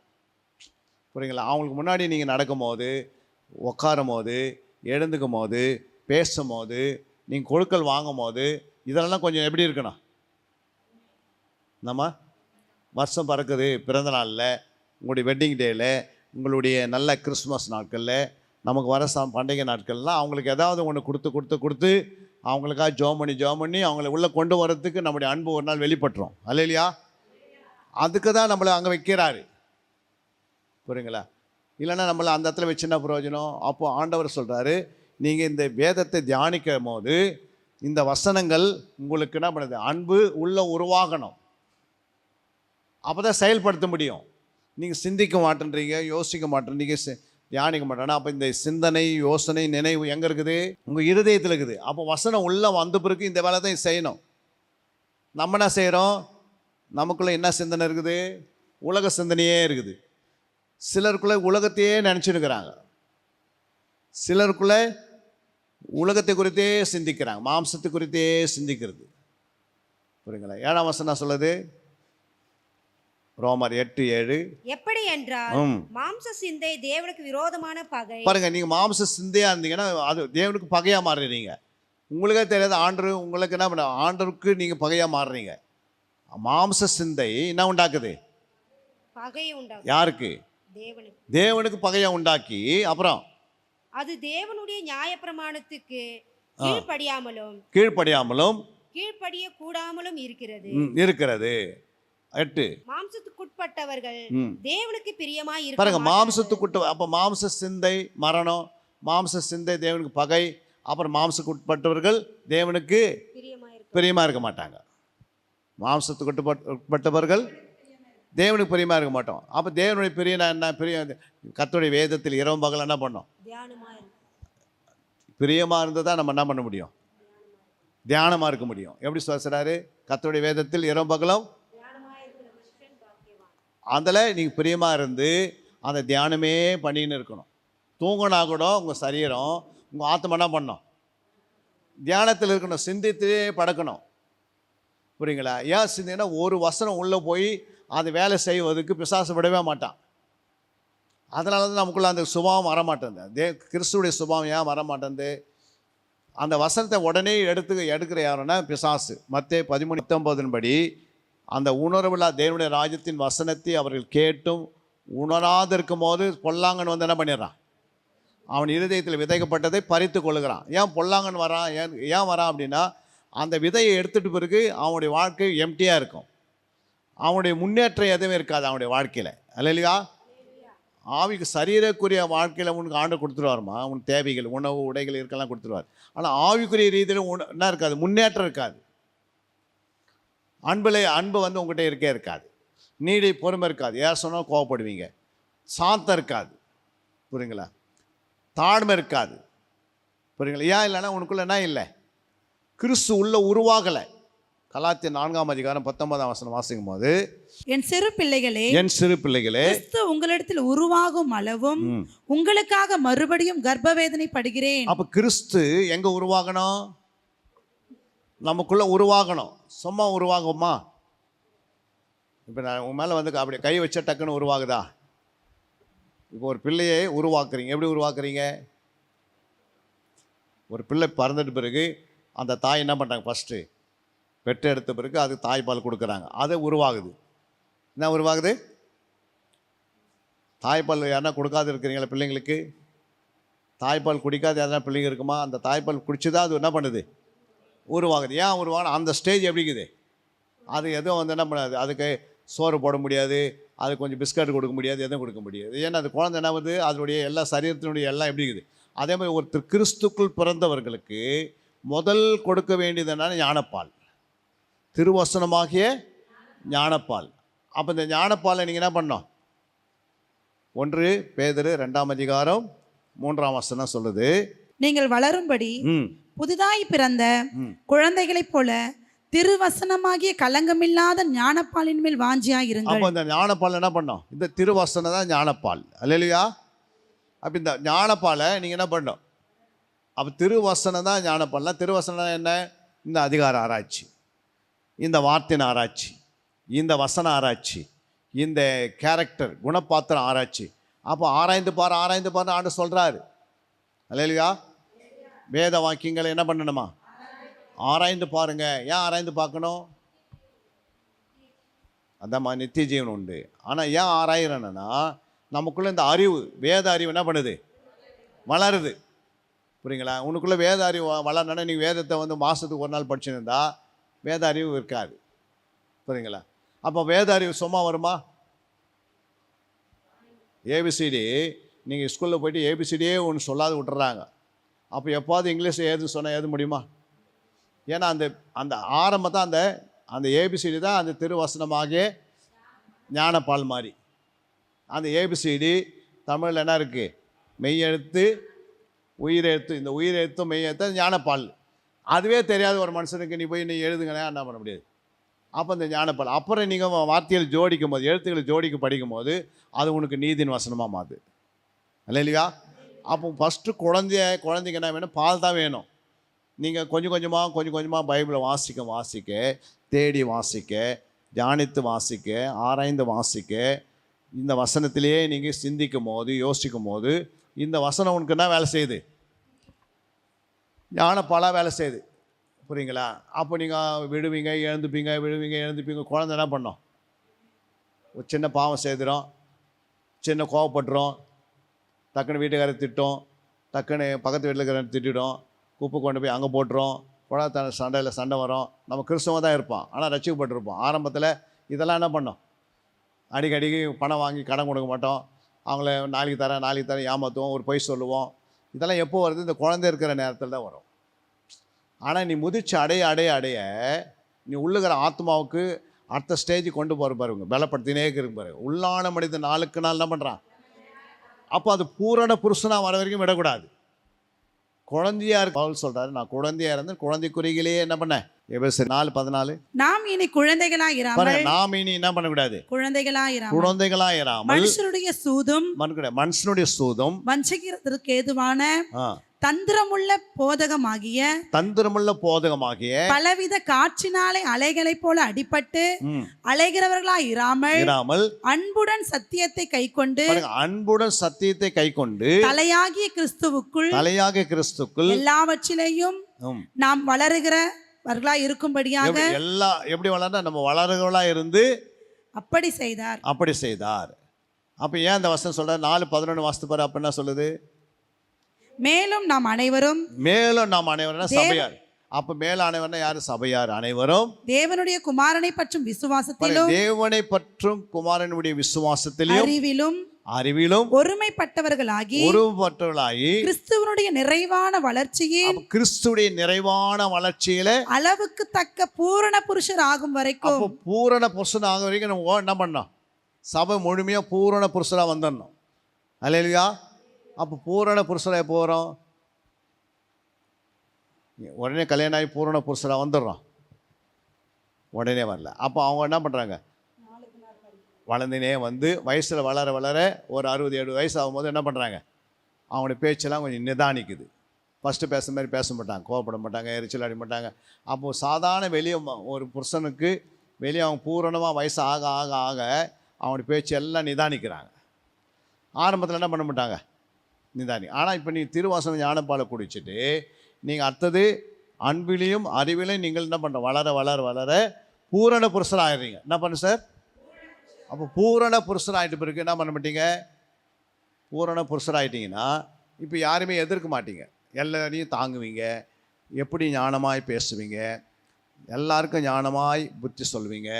உங்கள் குடும்பத்தில் இப்படி ஒரு பிள்ளை பெற்றெடுத்துக்கு பாக்கியம், ஒரு சபையில் நல்ல ஒரு மூப்பராக, ஒரு சபையில் நல்ல ஒரு சீசனாக, புரியுதுங்களா? சொல்கிறார்ல பவுல், நான் குழந்தையாக இருந்தேன், அப்போ சண்டை போட்டுக்கினே இருந்தேன், சபையை நான் என்ன பண்ணேன்? சபைக்கு விரோதமாக எழுப்பினே இருந்தேன். எப்போ குழந்தையாக இருந்தாராம் அவர், புரியுங்களா? குழந்தையாக இருக்கும்போது சபைக்கு விரோதமாக சீசர்கள் அடிக்கிறது, சுவிசேஷ விதைக்கிறதுல போய் அடிக்கிறது, அது இயேசு நாமத்தை எங்கேயுமே சொல்லக்கூடாது. ஆனால் நான் புருஷன் ஆகும்போது குழந்தைக்குரியெல்லாம் என்ன பண்ணிட்டேன்?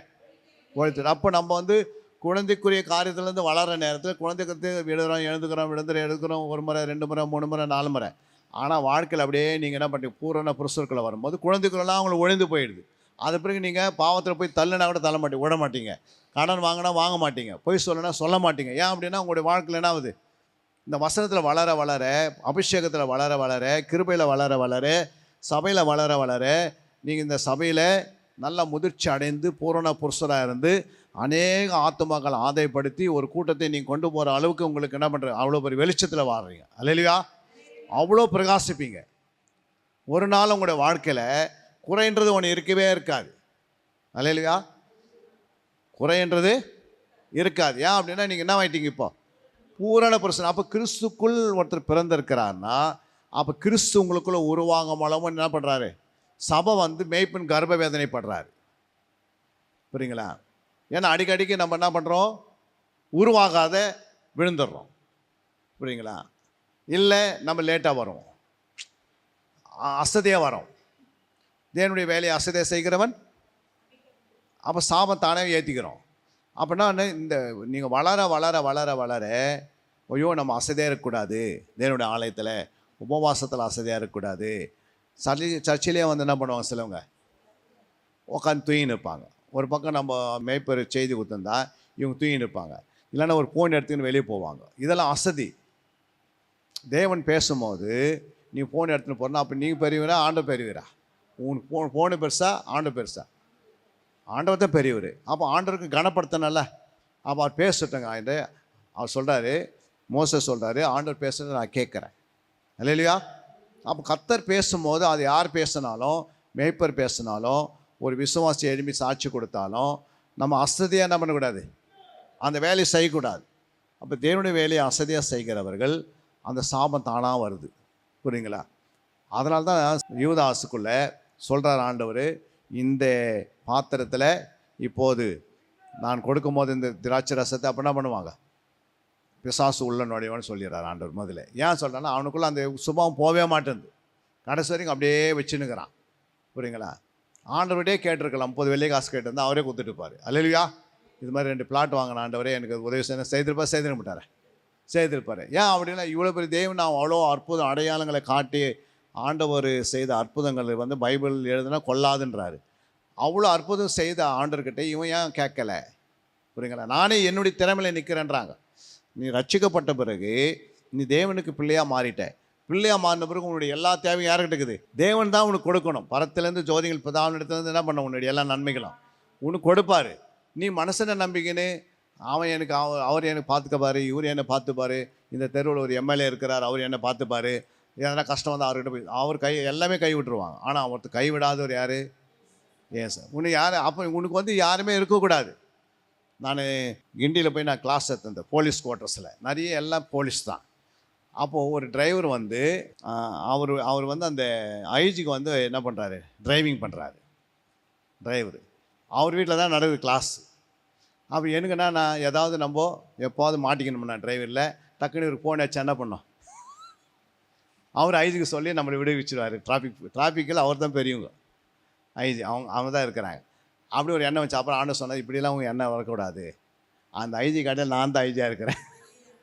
அப்போ நானும் யாரையும் என்ன பண்ணுறதில்ல, உலக மக்களை யாரையுமே நம்பி யாரையும் இவர் எனக்கு அண்ணன் பெரியவர், எனக்கு வந்து அவர் வந்து கலெக்டராக இருக்கிறார், அவரு இருக்கிறார், எனக்கு தெரிஞ்சு இவர் தெரியும், இதெல்லாம் வந்து அந்த நேரத்தில் அவசர நேரத்தில் கைவிட்டு போயிட்டே இருப்பாங்க. ஆனால் கைவிடாதவர் ஒருவரே, அவர் இயேசு ஒருவரே. அப்போ நம்ம தேவனுடைய பிள்ளை ஆகிட்ட பிறகு நம்ம புருஷனையே நம்பிடுவாங்க, சில மனைவியே நம்பிடுவாங்க, சில பிள்ளைகளே நம்பிடுவாங்க. இவர் எடுத்து வந்து நம்ம வீட்டில் கொடுத்தா தான் நம்ம வீடே என்ன பண்ணோம் நடத்தப்படும் அப்படின்னு நம்ம அதே உறுதிப்பட்டுட்டு நம்ம ஆண்டவர் மேலே அசதியாகிடுவோம். பிள்ளையே பாக்கி ஆண்டவர் கிருபையை நடத்தி கிருபையாக நடத்துவார், மனைவியை நடத்துவார், எல்லாம் நடத்துவார். ஆனால் நம்மளுடைய எல்லாமே எங்ககிட்ட இருக்கணும், நம்ம எல்லாமே ஆண்டவர் பிள்ளைகள். அப்போ நம்ம எல்லாமே ஆண்டவரை நம்பி தான் வாழணும். கர்த்தரை நம்பியே என்ன செய்யணும், நன்மை செய்யணும். அல்லையா? கர்த்தரை சார்ந்து கொள்ளணும். அப்போது கர்த்தருடைய சார்ந்து கொள்ளவங்க எப்படி இருப்பாங்கன்னா, வசனத்தை சார்ந்து கொண்டு வாழ்வாங்க, ஜெபத்தை சார்ந்து கொண்டு வாழ்வாங்க, துதியை சார்ந்து கொண்டு வாழ்வாங்க, சபையை சார்ந்து கொண்டு வாழ்வாங்க, அந்த சபையினுடைய மேய்ப்பரை சார்ந்து கொண்டு வாழ்வாங்க, அந்த சபையிலே நிலைத்திருப்பாங்க. எந்த சபைக்கு என்ன பண்ண மாட்டாங்க, இங்கே அங்கே அலைய மாட்டாங்க. புரியுதுங்களா? ஒரே இடத்துல இருந்து சபையில் அந்த மரம் அந்த சபையில் நடப்பட்டதுனால அந்த மரம் அங்கங்கே என்ன பண்ணக்கூடாது, இப்படின்னு போய் இந்த தென்னை மரம் இங்கே இருக்குது, இங்கேருந்து கொண்டு போய் ஒரு 2 வருஷம் அங்கே வைக்கிறேன், அப்புறம் அந்த சர்ச்சில் 2 வருஷம், இந்த சர்ச்சில் 2 வருஷம். உனக்கு ஆண்டவர் வந்து எங்கே ஞானஸ்தானம் கொடுத்தாரோ, எங்கே நீங்கள் சபையை ஒன்று கொடுத்தாரோ அந்த மேய்ப்பனுக்கிட்ட தான் என்ன பண்ண கடைசி வரைக்கும் அங்கே இருந்து அந்த மரம் தான் நல்ல கனி கொடுக்கும். புரியுங்களா? நமக்கு கோவப்படும் போது சிலவங்க என்ன பண்ணுறாங்க, கனி இல்லாதனால வேறு சபைக்கு ஓடுறது, அங்கே அவர் திட்டினார்னா அங்கேருந்து வேறு சபைக்கு ஓடுறது. சுபாவம் எங்கே போனாலும் மாறாது ஓடுறவங்களுக்கு. அல்லையா? பிரிந்து போகிறவங்க ஒரு நாள் சுபாவம் மாறாது, இச்சைன்படி. அப்போ அந்த இச்சைன்படி பிரிந்து போகிறாங்க. அது எங்கே போனாலும் தேராது. ஏன் தேராது? அவன் வளர முடியாது. புரியுங்களா? 1ஆம் கிளாஸில் நீ A கிளாஸில் தான் படிக்கிற, 5ஆம் கிளாஸ் வரைக்கும் 7 உட்காந்துக்கிற, டக்குன்னு 5ஆம் கிளாஸ் 7 இருந்துட்டு டக்குன்னு என்ன பண்ணுற, நீ C கிளாஸ் போய் உட்காந்துக்கிற, யாருக்கும் தெரியாது. அல்லையா? அப்போ டீச்சர் அங்கே அட்டன்ஸ் போனாலும் போட மாட்டாங்களா? Cயில் போட மாட்டாங்க. ஆனால் அங்கே என்ன பண்ணுவோம், பறித்து வரும்போதுன்னா ஆகும் உன் அட்டன்ஸ் இல்லைன்னு ஃபைனல் எடுத்துருவாங்க கிளாஸ் விட்டு. ஒரு ஏற்கனவே 7 நீ வராத போதே எடுத்துகிட்டு இருப்பாங்க. அப்போ ஹாஸ்பண்ட் ஆகும்போது தான் ஆகுது. அப்போ வந்து லாஸ்ட்டில் முன்னாடி வரும்போது அப்பா அம்மா கூட்டின்னு வந்து என் பிள்ளை தெரியாது போய் C கிளாஸில் உட்காந்துருந்தாரு அப்படி என்ன பண்ண முடியாது. அப்போ உலகத்திலே ஒருத்தர் எடுக்க முடியும்னா ஆண்டவர் அங்கங்கே உட்கார முடியுமா சொல்லுங்கள்? அப்போ நம்ம எந்த இடத்துல ஆண்டவர் அஸ்திபாரம் போட்டார், எந்த இடத்துல நீங்கள் இருக்கிறீங்களோ அதே இடத்துல கர்த்தர் உங்களை உயர்த்துக்கிறாரு. அல்லையா? அப்போ ஒரு அதே இடத்துல நீங்கள் உருவாகுறீங்க. புரியுங்களா? அப்போ இங்கே சொல்கிறாரு 4:19 கிறிஸ்து உங்களுக்குள்ள உருவாக மூலமும் அந்த மேய்ப்பன் என்ன பண்ணுறாரா, கர்ப்பவேதனை என்ன, நீங்கள் ஐயோ கிறிஸ்துக்குள்ளே உருவாகலையே, இன்னும் உருவாகலைன்னு சொல்லி அந்த மேய்ப்பன் என்ன பண்ணுறாரு, ஒரு குழந்தை ஒரு குழந்தை வந்து பிரசவ வேதனைக்கு வரத்துக்கு முன்னாடி அந்த கர்ப்ப வேதனைப்படுறாங்க தாய். அந்த தாயினுடைய வயிற்றில் அது 9 மாதம் 29 நாட்கள் அந்த வயிற்றுக்குள்ளே இருக்கும்போதுக்கு பேர் தான் கர்ப்ப வேதனை. அல்லையா? அப்போ அந்த கர்ப்ப வேதனையில் அந்த தாய் என்ன பண்ணுறாங்க, சரியாக சாப்பிட முடியாது, சரியாக உட்கார முடியாது, சரியாக படுக்க முடியாது, சரியாக தூக்கம் வராது. அவங்கள என்ன பண்ண முடியாது, அந்த பிள்ளைக்காக தன்னை என்ன பண்ண சரித்துவே ஒப்பு கொடுக்குறாங்க. அல்லையா? அதே போல் தான் சபையில் மேய்ப்பர் வந்து நீங்கள் கிறிஸ்துக்குள் வளராது இருக்கிற வரைக்கும் அவருக்கு என்ன உண்டாகுது, மேய்ப்பருக்கு ஒரு கர்ப்ப வேதனை. புரியுங்களா? உங்களை குறித்து நீங்கள் வரல, ஒரு சண்டே வரல வச்சுங்க, என்ன ஆகும்? உடனே உங்களுக்கு அவரு உள்ள வலசல் என்ன இருக்கும்? ஒரு வேதனை உண்டாகுது. புரியுங்களா? ஒரு 4 ஆத்மா சபையை விட்டு டக்குன்னு நின்றுட்டாங்கன்னு என்ன பண்ணுது? ஒரு வேதனை. ஒரு 2 ஆத்மா வராது போயிடுச்சு, அதனால் வேதனை. ஒரு ஆத்மா தப்பு பண்ணிட்டாங்க, அதுக்கு யாருக்கு வேதனை? அந்த மேய்ப்பருக்கு தான் வேதனை. அதுதான் கர்ப்ப வேதனைன்றது. அப்போ கிறிஸ்து உள்ளே உருவாகுவதற்காக அந்த மேய்ப்பன் என்ன பண்ணுறாரு? கர்ப்ப வேதனையோடு என்ன பண்ணுறாரு? உங்களை உருவாக்கத்துக்காக பிரயாசப்பட்டுனே இருப்பாங்க. அதுதான் கலாத்தியர் சபையில் சொல்கிறது. 20ஆம் வசனம் நீங்கள் வாசித்து பாருங்கள். உங்களை குறித்து நான் சந்தேகப்படுகிறபடி பாருங்கள், ஏன் சந்தேகப்படுறாரு மேய்ப்பரு? இங்கே அலையிறீங்க, புரியுங்களா? இங்கே போகலாமா, அந்த மீட்டிங் போகலாமா, இந்த மீட்டிங் போகலாமா, அங்கே நடக்கிற மீட்டிங் போகலாமா, இங்கே அப்படி மனசில் என்ன பண்ணுது? உங்களை குறித்து நான் சந்தேகப்படுகிறதுனால நான் இப்போது உங்களிடத்தில் வந்திருந்தும் வேறு வகையாக பேச விரும்புகிறேன். வேறு வகையாக பேச விரும்புகிறேன். நியாயப்பிரமாணத்தை கீழ்ப்பட்டிருக்க விரும்புகிற நீங்கள் நியாயப்பிரமாணம் சொல்லுகிறதை கேட்கவில்லையா? இதை எனக்கு சொல்லுங்கள். அப்ப என்ன அர்த்தம்? கிருபையின் வசனத்தை நமக்கு போதிக்கும் போது நீங்க வேற என்ன பண்றீங்க? தேவையில்லாத காரியங்களை ஏன் போடுறீங்க? தேவையில்லாத காரியத்துக்கு போய் உட்காடுறீங்க. தேவையில்லாத காரியங்களுக்கெல்லாம் நம்ம என்ன பண்ணுறோம்? அலையிறோம். புரியுங்களா? உங்கள் வீட்டில் சொல்கிற இட்லியோ தோசையோ கறியோ அதை சாப்பிட்டு வளர்ந்தா எப்படி இருக்குது? நீங்கள் இப்போ ஹோட்டலில் போயிட்டு சாப்பிட்றது எப்படி இருக்குது? எப்படிமா இருக்குது? உங்கள் சபையில் கொடுக்குற அந்த மேய்ப்பருடைய ஆகாரம் போதுமானது அல்லையா? நீங்கள் அங்கங்கே அலையிறது, ஐயோ அங்கே எங்கன்னா கிடைக்குமா? அதில் வந்து ருசி இருக்காது. அதில் வந்து ருசி இருக்கும், ஆனால் பலன் இருக்காது. இதில் என்ன இருக்கும்? பலன் இருக்கும். அதனால தான் ஆண்டு சொல்கிறாரு, கிறிஸ்து உங்களுக்குள் உருவாகும் வளமும் அந்த மேய்ப்பனுடைய வேலை என்னன்னா கர்ப்ப வேதனை. மேய்ப்பரோ இல்லை மேய்ப்பருடைய அம்மாவோ அவங்களுக்குள்ள என்ன உண்டாங்கன்னா, எப்படியாவது சபை நிரம்பணும், சபைக்கு வருகிற அத்தனை பேர் பரலோகம் போகணும். அந்த 2 காரியம் தான் அவங்க நிற்கிறாங்க. என்ன காரியம்? சபையில் நிரப்பப்படணும் மக்கள், 2வது பரலோகத்துக்கு போகணும். இந்த 2 காரியம் தான் அவங்களுடைய கர்ப்ப வேதனை. அப்போ இந்த வேதனை வந்து நம்ம உருவாகுவதற்கு ஆண்டவர் கொடுத்த திருவசனமாகி ஞானப்பால். 2வது பலமான ஆகாரம், நீதியின் வசனம். 3வது சத்திய வசனம், ஆரோக்கியமான வசனம். இதெல்லாம் நீங்கள் நல்லா எடுத்து இருதயத்துக்குள்ளே வைத்து நீங்கள் இப்படியே பண்ணின்னு வந்தீங்கன்னா என்ன உண்டாகுது?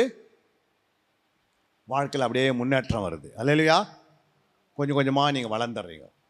ஒரு 3-5 வருஷம் ஆச்சுன்னா, நீங்கள் 3-4 வருஷம் ஆச்சிங்கன்னா உங்கள் பின்னாடி நிறைய ஆத்துமாக்கள் தானாக ஓடியாரும். நீங்கள் போகிறதுக்கு பின்னாடியே வரும். புரியுங்களா? நீங்கள் சர்ச்சுக்கு வரும்போதே குழப்பாங்க, நான் உங்களோட கூட வரேன் அப்படின்வாங்க. ஏன் அப்படின்னா உங்களுடைய சுபாவங்கள்லாம் என்ன பண்ணுது? கிறிஸ்துவ சுபாவமாக மாறிடுது. ஏன் மாறுது? இந்த வசனம் நீங்கள் சிந்திக்கும் போது, யோசிக்கும் போது, நினைக்கும் போது, யோசிக்கும் போது, சிந்திக்கும் போது என்ன உண்டாகுது? உங்களுக்குள்ள வளர்ச்சி உண்டாயிடுது. உங்கள் இருதயத்துக்குள்ளே அன்பு உருவாயிடுது. புரியுதுங்களா? அடுத்ததை நீங்கள் பாருங்கள். இப்போ சரீரம், அடுத்தது என்னது? சரீரம் இல்லை, நீங்கள் வந்து சரீரத்தை எடுத்துங்க. இப்போ இந்த சரீரத்துக்குள்ளே என்னென்ன சுபாவம் இருக்குது? என்னென்ன காரியங்கள் நமக்கு வெளிப்படுது சரீரத்தில்? சொல்லுங்கம்மா. உங்கள் சரீரம் இருக்குதுல்ல, அதில் என்னென்ன வேலை நடக்குது? 1 செய்கை, 2வது கிரியை, 3வது நடத்தை. ஒரு சரீரம் தான் உங்களுக்குள்ள என்ன பண்ணியிருக்கணும்? நல்ல கிரிகளை வெளிப்படுத்தணும். அப்போ இருதயத்தை செட் பண்ணாதான் என்ன பண்ண முடியும்? நல்ல கிரியை செய்ய முடியும். நல்ல செய்கை உங்களுக்குள்ள உருவாகும், நல்ல நடக்க இருக்கும், நடத்தை அல்லையா? அப்போ இந்த சரீரத்தை ஃபஸ்ட்டு உள்ளுகிற ஆத்மாவே ஆயத்தப்படுத்திடுறோம், இருதயத்தை கரெக்ட் பண்ணிடுறோம். இருதயத்தை ரெடியான பிறகு உன்னுடைய சரீரம் என்ன பண்ணுது? இருதயத்தை கீழ்ப்படுகிறது அல்லையா? நீ உன் மனசு என்ன சொல்கிறதோ சரீரம் அப்படியே நடக்கும். சில பாருங்கள், மனசு ஒன்று சொல்லும், சரீரத்தில் ஒன்று செய்வாங்க. புரியுங்களா? மனசு சொல்லும், போய் 1/2 மணி நேரம் என்ன பண்ணு ஜெபம் பண்ணணும். சரீரம் சொல்லும், 1/2 மணி நேரம் போய் படுத்தா நல்லது அப்படின்றோம். புரியுங்களா? மனசு சொல்லும், போய் ஆலயத்துக்கு போய் உட்காந்து இன்றைக்கி என்ன பண்ணு, வருஷம் முடிய போது கொஞ்சம் 1 மணி நேரம் ஜெபம் பண்ணணும். ஆனால் சரீரம் சொல்லும், ஐயோ 1 மணி நேரம் எப்படி போகுதாங்க அப்படின்னு சரீரம் என்ன பண்ணுது? அப்போ மாம்சம் ஆவிக்கு விரோதமாகவும் ஆவி மாம்சத்துக்கு போராடினே இருக்குது. ஏன் அப்படின்னா உங்களுக்கு சரியான ஆத்மா என்ன பண்ணல, சரியான இருதயம் உங்களுக்குள்ள உருவாகாத வரைக்கும் இந்த முள்ளுள்ள இருதயம், கற்பாரியமான இருதயம், அதுக்கடுத்தது வடையறி இருதயமாக உங்களுக்கு இருந்துச்சுன்னா நீங்கள் அடிக்கடிக்கு அனலும் இல்லாமல் குளிர் இல்லாமல் இப்படியே இருப்பீங்க. ஸ்டாண்டர்டாகவே வர முடியாது, ஆசீர்வாதத்தை பரிபூர்ண ஆசீர்வாதமாக வாழ முடியாது. புரியுங்களா? வாழ்க்கையில் நமக்கு முன்னேற்றம் வராது. ஏன் அதுக்குன்னா எல்லாத்துக்கும் காரணம் வார்த்தை தான், வசனம் தான், பைபிள் தான். புரியுங்களா? எல்லாமே நமக்கு என்ன பண்ணுது? வசனம் தான் நமக்கு நாலேஜ் என்ன பண்ணுது. ஒரு பக்கம் வேத அறிவு வளருது, இன்னொரு பக்கம் வேதத்தினுடைய கனிகள் வளர்கிறது. அல்லேலூயா. ஐயோ வேத அறிவே எனக்கு வேணாம் அப்படின்னா கனி எப்படி பண்ண முடியுது? வேத அறிவு உங்களுக்குள்ளே உருவாக்கலைன்னா கனி என்ன பண்ணாது? இப்போ அறிவில்லாத என் ஜனங்கள் சங்காரம். அப்போ என்ன, அறிவு இல்லாத ஒரு மனுஷங்கிட்ட நீ எது கொடுத்தாலும் என்ன பண்ணிவிடுவான்? நாசம் பண்ணிவிடுவான். புரியுங்களா? அறிவுள்ள மனுஷங்கிட்ட கொடுத்து பாரு. அதான் சொல்கிறாரு, அறிவு அறைகளையில் தன்னுடைய ஒருத்தருக்குள்ள அறிவு இருந்தால் அந்த அறைகள் என்ன பண்ணும்? நல்ல பொருட்களை கொண்டு வந்து குவிக்குமா, குவிச்சு வச்சுடுமா. அல்லேலூயா. அப்போ புத்தி இருந்தால், புத்தி உள்ள ஸ்திரீ, அப்போ அந்த புத்தி இருந்தால் கரெக்டாக வீட்டை கட்டுவாங்க. புரியுங்களா? அதே கனி இல்லைன்னா அறிவினால் அறைகளும் இனிமையான சகலது பொருட்கள் என்ன பண்ண, அந்த அறிவு இருக்கிற மனுஷனுக்குள்ள வேத அறிவு ஒருத்தர் கூட இருந்தால் அது இனிமையாக இருக்கும். அல்லேலூயா. அப்போது இந்த புத்தி இல்லாத இருந்தால் என்ன நடக்கும்? புத்தியுள்ள ஸ்திரீ தனி வீட்டை கட்டுக்கிறார். புத்தி இருக்குது ஆனால் இப்போ கனி இல்லை, அந்த வீடு எப்படி இருக்கும்? இப்போ புத்தி உனக்கு வேத அறிவு இருக்குது, புத்தி வந்துச்சு, வீட்டை கட்டிட்டேன், பெரிய வீட்டை கட்டிட்டோம், ஆனால் அதுக்குள்ளே கனி இல்லைன்னு வச்சுக்க எப்படி இருக்கும்? புத்தினால் வீட்டை கட்டிட்டேன், இப்போ அதுக்குள்ளே என்ன இருக்கணும்? பொருட்கள் இல்லாமல் வந்துச்சுமா. புத்தினால் நிறைய பொருளாக சேர்த்துட்டீங்க, அறிவினால் பொருள் சேர்த்துட்டீங்க, புத்தியில் வீட்டில் கட்டிட்டீங்க, ஞானத்தினால அந்த வீடு செழிப்பாகிட்டு பெயிண்ட் சுண்ணாமல் அடிச்சிட்டிங்க, எல்லாம் ரெடி ஆயிடுச்சு. இப்போ அதுக்குள்ளே கனி இல்லை. ஞானம் இருக்குது, அறிவு இருக்குது, புத்தி இருக்குது அந்த வீட்டுக்குள்ளே, ஆனால் அந்த வீட்டுக்குள்ளே கனி இல்லை. எப்படி இருக்கும்? கனினா அன்பு இல்லை, சமாதானம் இல்லை, சாந்தம் இல்லை. யாராவது வீட்டுக்குள்ளே வராங்க எப்படி இருக்கும்? சொல்லுங்கள், நீங்கள் தான் சொல்லணும். இப்போ உனக்கெல்லாம் ஞானம் வந்துச்சு, நிறைய வேத ஞானம் இருக்குது, வேத அறிவு இருக்குது, வேத புத்தி இருக்குது, ஆனால் வீட்டுக்குள்ளே என்ன இல்லை? அன்பு இல்லை, சாந்தம் இல்லை, சமாதானம் இல்லை. எப்படி இருக்கும் அந்த வீடு? எப்பவுமே சண்டையாக இருக்கும். யார் வீட்டுக்கு வந்தாலும் என்ன பண்ண முடியாங்க? நான் இவ்வளோ பேர் வீட்டை கட்டி வச்சுருக்கிறாங்க, ஆனால் என்ன இல்லை உள்ள? ஒரு நரகம் மாதிரி இருக்கும் வீடு. எப்படி இருக்கும்? அடிக்கடி சண்டை, அடிக்கடி பிள்ளைங்களுடைய ஒழுங்கு இல்லாத. ஏன் இல்லைன்னா அதுக்குள்ளே என்ன இல்லை? கனி இல்லை. கனியை உருவாக்குறது தான் தியானம். அறிவு உருவாகிறதுக்கு, ஞானம் உருவாகிறதுக்கு, புத்தி உருவாகிறதுக்கு என்ன வேணும்? வேதத்தை ஆராய்ந்து பார்த்தா அதெல்லாம் வந்துடும். என்னது? நீ வேதத்தை தினந்தோறும் படிச்சினா வந்து ஞானம் வந்துடும், அறிவு வந்துடும், புத்தியும் வந்துடும். ஆனால் கனி வரலன்னா இந்த புத்தி என்ன பண்ணுது? இந்த ஞானம் அறிவு புத்தி ஃபஸ்ட்டு கனி உருவாக்கிக்கோ. புரியுங்களா? என்ன உருவாக்கு? கனி உருவாக்கிக்கோ. ஏன்னா கனி இல்லாத அந்த வீடு என்ன பண்ணாது? கனி இல்லை அப்படின்னா அது ஆசீர்வாதப்பட்ட வீடு இல்லை. புரியுங்களா? அப்போ ஆசீர்வதிக்கப்பட்ட வீடு எது? கனி உள்ள வீடு. அதுதான் ஆண்டவர் சொல்கிறார். அப்போ நிறைய பேர்கிட்ட என்ன இருக்குது? நிறைய பேர்கிட்ட ஞானம் இருக்கும், வேத அறிவு இருக்கும், புத்தி இருக்கும், ஆனால் கனி இருக்காது. அன்பு இருக்காது, தாழ்மை இருக்காது, பொறுமை இருக்காது, அப்புறம் சாந்தம் இருக்காது. அதெல்லாம் என்ன உண்டாகுது? நான் முழு வேதத்தை அறிஞ்சு வச்சுருந்தாலும் அன்பு இல்லைன்னா என்ன அர்த்தம்? எனக்கு நாளெல்லாம் உட்காந்து நான் அந்நிய பாஷை பேசுகிறேன், காலையிலேருந்து சாயந்தரம் வரைக்கும் என்ன பண்ணுறேன்? அந்நிய பாஷைனா பரலோகத்துலேருந்து இறக்குறேன் எல்லாரையும், ஆனால் அன்பு இல்லைன்னா என்ன ஆகிடும்?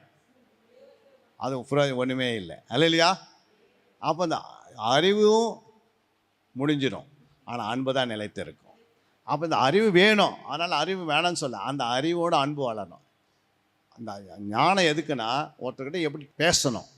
என்னது? இயேசு யார்கிட்ட எத்தனை பேர் வந்தாங்க இயேசுக்கிட்ட? அப்போ இயேசு எப்படி பேசினார்? ஞானத்தோடு பேசினார். புரியுங்களா? கூடவே அவர்கிட்ட என்ன இருந்தது? கனி இருந்தது, அன்பு இருந்தது. அவங்கள மன்னிக்கிறாரு. உடனே என்ன பண்ணுறாரு? ஐயோ இவங்க வந்து என்னை அடித்தாங்களே, அதனால் இவங்களை விட மாட்டேன், நான் போயிட்டு பிதாக்கிட்ட ஆள் சொல்லி ஆள் இட்டுன்னு வந்து என்ன பண்ணுறேன், எல்லாரையும் ஜெயிலில் கொண்டு போய் போட்டுறேன் சொன்னார். ஞானத்தினால இவருக்கு எப்படி இந்த ஞானம் கிடச்சிது அப்படின்னு கேட்குறாங்க எல்லாம். கேட்டாங்களா இல்லையா? அப்போது ஞானத்தில் சிறந்தவராக இருந்தார், கனியிலையும் சிறந்தவராக இருந்துட்டார். கனியில் மன்னிக்கிறாரே, கனியில் விட்டு கொடுக்குறாரே. புரியுங்களா? கனியில் என்ன பண்ணுறாரு? நீடி பொறுமையாக இருக்கிறாரே. புரியுங்களா? அப்போ அவருக்குள்ளே கனியும் இருந்தது. அப்போ ஒரு கிறிஸ்துக்குள்ளே வளரவங்களுக்குள்ளே என்ன இருக்கணும்? ரெண்டுமே இருக்கணும். அல்லேலூயா. வேத தியானமும் இருக்கணும், வேத அறிவு இருக்கணும். அப்போ வேத அறிவு வந்து அறிவு ஞானம் இதெல்லாம் வந்து நீங்கள் வேதத்தை படிக்க படிக்க படிக்க வேதத்தை ஆராய இந்த இது வந்துனே இருக்கும் உனக்குள்ளே. எது வந்துனே இருக்கும்? அறிவு வளர்ந்துனே இருக்கும். வேத அறிவு வளரும், ஞானம் வளரும், புத்தி வளரும், விவேகம் வளரும், அப்புறம் நிதானம் வளரும், அப்புறம் நீதி வளரும், அப்புறம் நியாயம் வளரும். ஆனால் இது கூட என்ன பண்ண, இந்த அன்பு இதெல்லாம் வளரணுன்னா அதை வச்சு இதை வச்சு என்ன பண்ணிக்கிறோம்? அந்த அறிவினால வேதத்தை தியானிக்கிறோம். புரியுங்களா? அப்போ தியானம் பண்ணுற இடத்துலலாம் பார்த்தீங்கன்னா என்ன உண்டாகுது? கனிகள் உருவாகுது. புரியுங்களா? இரவும் பகலும் இந்த வேதத்தை தியானமாக இருக்கிற மனுஷன் அவன் நீர்க்கால் ஓரமாய் நடப்பட்டு வாய்க்கும். அப்படின்னா அது பாருங்கள், யோசுவாக்குள்ள நிறைய அறிவு இருந்தது, ஞானம் இருந்தது, புத்தி இருந்தது. ஆனால் அதில் ஒரு மனுஷன் என்ன பண்ணிட்டா, அந்த இடத்துல வந்து பொருளை திருடி கொண்டு போய் வீட்டில் வச்சுக்கிறான். யுத்தம் ஜெயிக்கவே முடியுதா? இன்னொன்றுமே ட்ரை பண்ணுறாங்க, முழு ஃபோர்ஸை பண்ணுறாங்க. யூத கோத்திரங்களில் எல்லாம் போய் என்ன பண்ணுறாங்க, இஸ்ரேலில் என்ன பண்ணுறாங்க, எதிர்த்து நின்று போராடுறாங்க. ஆனால் அவங்ககிட்ட தோத்துனே வராங்க. அதுக்கு என்ன காரணம்? ஒரு சின்ன பொருள் அவன் திருடி உள்ளே வச்சதுனால முழு சபைக்கே ப்ராப்ளம் வருது. ஒரு ஆள் சபையில் வந்து கொரோனா ஒரு ஆள் உள்ளே உட்காந்துருந்தா கம்மனு விட்டுட்டான்னா ஆகும். ஒன்று எப்பவுமே இப்போ சாசனம் பண்ணுவான், ஹாஸ்பிட்டலில் படுக்க வச்சுன்னு இருப்பான், படுவானே. அப்போ ஒருத்தருக்குள்ளே வந்து விபச்சார சிந்தனை, விபச்சாரன்ற ஒருத்தருக்குள்ளே இருந்துச்சுன்னா முழு சபை என்ன பண்ணிடுது? கரைப்படுத்திடும். முழு சபைக்கு பனிஷ்மெண்ட் கிடைக்குது. ஒரு மனுஷன் தான் பண்ணான், எல்லாமே பண்ணாங்க இயேசுவோட காலகட்டத்தில். 7ஆம் அதிகாரத்தை நீ ஃபுல்லாக வாசித்து பாருங்கள். ஒரு மனுஷன் தான் செய்தான். ஆனால் முழு சபைக்கு என்ன வந்தது சொல்லுங்கம்மா? ஆசீர்வாதம் வராமல், ஆண்டவர் ஜபத்தை கேட்காம, யுத்தத்தில் ஜெயிக்க முடியாமல் தோத்துனே இருக்கிறாங்க. அப்புறம் தான் ஆண்டவர் சொல்கிறாரு, நீ செக் பண்ணு, ஒரு மனுஷன் உள்ள என்ன பண்ணுறா, இதில் இருக்கிற பொருளை திருடி அவன் எங்கே வச்சுருக்கிறான். அதே போல் ராகேல் என்ன பண்ணாங்க, ஒரு சொர்பம் விற்கிறவங்க, அது என்னது, சொர்பத்தை தூக்கி எங்கே வச்சுருந்தாங்க? அடியில் வச்சுருந்தாங்க. உடனே அந்த பொருளை கீழே போடுறதுக்கு ஒரு சுத்திகரிப்பு கொடுக்குறாங்க. என்ன கொடுக்குறாங்க சபைக்கு? நீங்கள் என்ன பண்ணுங்கள், இந்த நதியை கிராஸ் பண்ணும்போது நீங்கள் என்ன பண்ணுங்கள், நதியில் நீங்கள் எல்லாம் குளிச்சுட்டு சுத்தமாக வந்துடுங்க அப்படின்றாங்க. இந்த மாதிரி நதியில் குளிச்சு அந்த சுரூபத்தை கூட எடுத்துன்னு வந்துடுறாங்க. புரியுங்களா? அப்போ அந்த சுரூபம் கூட இருக்கிற வரைக்கும் காணாந்தேசம் உள்ளே கிராஸ் பண்ணும்போது அவங்க மரணம் சந்திக்குது. உள்ளே போக முடியல.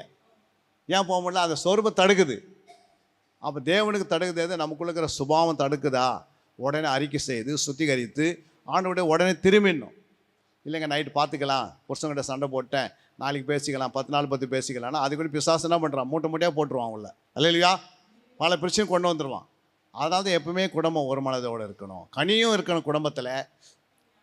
குடும்ப ஜபத்தில் கனியும் இருக்கணும், அறிவும் இருக்கணும். புரியுங்களா? அறிவோடு நம்ம பிள்ளைங்களுக்கு சொல்கிறோம், ஆனால் கனியோடு சொல்லணும். எப்படி சொல்லணும்? இப்போ பிள்ளைய வந்து நீங்கள் வந்து பிள்ளை தப்பு பண்ணுது, நீங்கள் பிள்ளைங்க எப்படி பண்ணணும்? கோவப்படணும், படக்கூடாதா? கோவப்படுவோம். எப்படி போகணும்?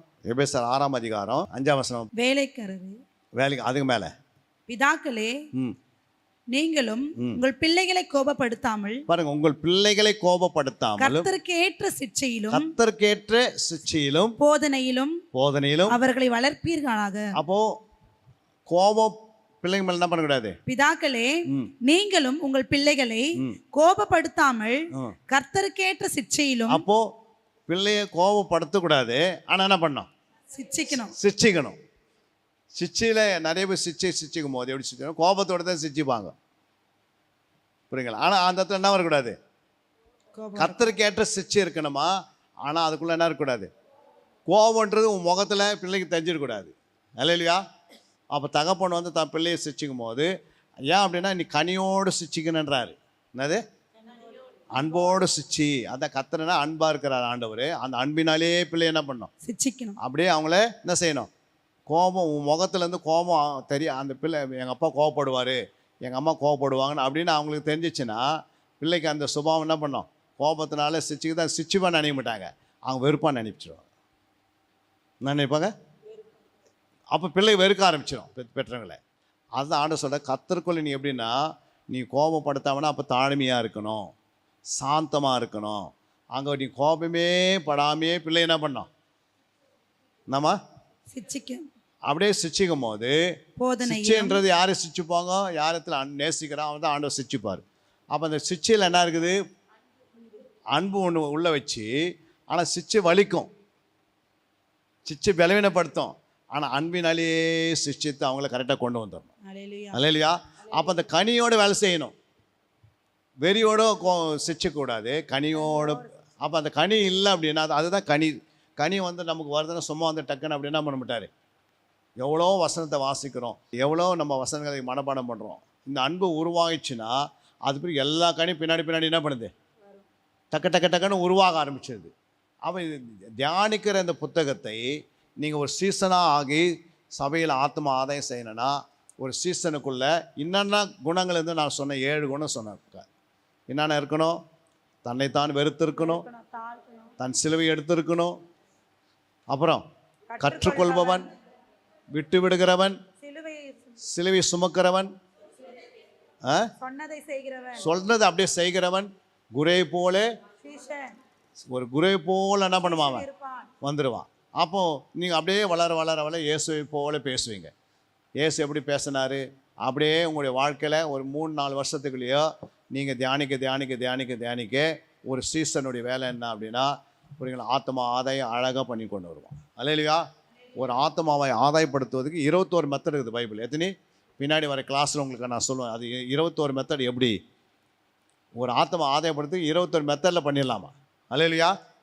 அப்போ அந்த 21 மெத்தட் உங்களுக்கு தெரிஞ்சிச்சுன்னா நீங்கள் வேகமாக என்ன பண்ணுவீங்க? ஆத்மாவை ஆதாயப்படுத்துவீங்க. அப்போ இந்த மெத்தடெலாம் நீங்கள் கற்றுக்கொள்ளும் போது இது உங்களுக்கு என்னென்னாவும் சபை விருத்தி அடைவதுக்கு, சபை வந்து ஆசீர்வதிக்கப்படுவதுக்கு, நீங்கள் சபையில் நிலைத்திருப்பதுக்கு, உங்களுக்கு பின்னாடி வர ஒரு கூட்டம் புது சந்ததி ஒன்று வச்சுருப்பார் ஆண்டவர் சபைக்காக. 2025 வச்சுருக்கிறான்னு வச்சுக்கோ. உங்களை பார்த்து நிறைய ஆத்மா என்ன பண்ணுது சபைக்கு? அதுவே தானாக வருது. ஒரு ஸ்கூலில் வந்து காலேஜ் நல்லா அது குவாலிஃபிகேஷன் பண்ணி எல்லாமே படித்து வேலைக்கு போகிறாங்கன்னா அந்த காலேஜ் மேன்மேலும் என்ன பண்ணுது? கேட்டு எந்த காலேஜில் படித்தாங்க அப்படின்னு. அப்போ அந்த காலேஜ் போய் எல்லாம் பணம் போட்டு எனக்கு நிறைய பணத்தை போட்டு செலவு பண்ணி அந்த காலேஜ் சேர்க்குறாங்க. எதுக்குன்னா அதை படித்தாங்கன்னா உண்டாகுது, நல்ல எஜுகேஷன் இருக்குது, அந்த காலேஜ் சேர்க்கறதுனால வெளிநாடுகளில் நல்ல வேலை கிடைக்குது அப்படின்னு சொல்லி என்ன பண்ணுறாங்க? அதில் சேர்க்க ஆரம்பிச்சிடுறாங்க. அப்போது சிலதில் சேர்த்து அந்த படித்த படிப்பு அவங்க படிச்சிருப்பாங்க, பிஇ படிச்சிருப்பாங்க, ஆனால் அது எதுக்குமே யூஸ் ஆகாது. அல்லேலூயா. ஏன்னா அந்த காலேஜ் அந்த மாதிரி. அப்போ நம்ம சபையில் நீங்கள் எல்லாம் தேர்ச்சி பெற்றிருந்தா பின்னாடி ஆண்டவர் என்ன பண்ணுவார்? இந்த சபைக்கு ஒரு 2000 ஆத்துமாக்களை என்ன பண்ணுவார்? ஆண்டவர் தருவார். ஏன் தராரு? ஏற்கனவே உள்ள யார் இருக்கிறது? நல்ல லீடருங்க இருக்கிறாங்க, நல்ல தலைவருங்க இருக்கிறாங்க, நல்ல மூப்பருங்க இருக்கிறாங்க, நல்ல பொறுமையான மூப்பர்கள், நல்ல லீடர்ஸுங்க, நல்ல வாலிபர்கள் இருக்கிறாங்க, தரமுள்ள வாலிபர்கள். புரியுதுங்களா? இப்படிலாம் இருந்தால் அவன் சபை வேகமாக வளர ஆரம்பிக்குது. புரியுங்களா? ஏன் அப்படின்னா நம்முடைய குணங்கள் மரம் வாசனை வீசுதுன்னா அதில் கனி வாசனை வீசுது. மாம்பழம் அதில் கொத்தாக மாம்பழம் இருக்குது. அந்த மரத்துக்கு ஒரு கிலோமீட்டர் 1/2 கிலோமீட்டர் வரதுக்கு முன்னாடி என்ன பண்ணுது? வாசனை வீசுது. அந்த வாசனை வீசும் போது எல்லா பறவை என்ன பண்ணுது? பறவை மனுஷங்க அந்த மரத்துக்கிட்ட வராங்களா இல்லையா? ஏன்னா அந்த வாசனை அது மாதிரி நம்ம சுகந்த வாசனை நம்ம வீசும் போது, சாட்சியை ஜீவிக்கும் போது நம்முடைய சபை எப்படி வருது? வாசனை வீசுகிற சபையாக இருக்கனால எங்கே இருக்கிற ஆத்மாலாம் என்ன பண்ணுது? தேடி வருது. அப்போது ஆத்மா நிரம்ப சபை என்ன பண்ணுது? சபை வளர்ச்சி அடையுது. சபை விரிவாக்குறாரு, பெரிய சபையை மாற்றுறாரு, சபைக்கு பெரிய இடமா கொடுக்குறாரு. இப்படி தான் ஆண்டவர் என்ன பண்ணுறாரு? உள்ளே இருக்கிறத உருவாக்கி அதை ஸ்ட்ராங் படுத்தினோம்னா வெளியே இருக்கிறதெல்லாம் ஈஸியாக கொண்டு வந்துடலாம். அல்லேலூயா. உள்ளே எல்லாம் ஸ்ட்ராங்காக ஸ்திரமாக இருந்தாங்கன்னா வெளியே இருக்கிற என்ன பண்ணுவாங்க?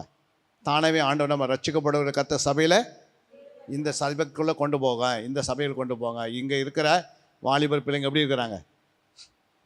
திடமனதாக இருக்கிறாங்க, பலப்பட்டவங்களாக இருக்கிறாங்க, நல்லா ஸ்ட்ராங்காக இருக்கிறாங்க, 4 பேருக்கு உதவி செய்கிற அளவுக்கு இருக்கிறாங்க, முதியோர்கள் நல்லா ஸ்ட்ராங்காக இருக்கிறாங்க, தலைவர்கள் நல்லா ஸ்ட்ராங்காக இருக்கிறாங்க, லீடர்கள் நல்லா ஸ்ட்ராங்காக இருக்கிறாங்க, அப்புறம் நல்லா பெண்கள் ஆவிக்குரிய ரீதியில் வளர்ந்துருக்கிறாங்க, நல்லா செபத்தில் வளர்ந்துருக்கிறாங்க அப்படின்னு ஆண்டவர் என்ன பண்ணுறாரு? சபை வேகமாக வளருது. அல்லேலூயா. நாங்கள் போகிற சபையில் நான் 2000 போகும்போது கிட்டத்தட்ட ஒரு 120 பேர் தான் இருந்தாங்க. ஆவடி ஏசியாவில் எவ்வளோ? 120 பேர் தான் இருந்தாங்க 2000 நாங்கள் போகும்போது. அப்போது தாமஸ் ஐயா வந்து ஒரு மாதத்துக்கு 2 முறையாவது எங்கள் வீட்டுக்கு வருவார்.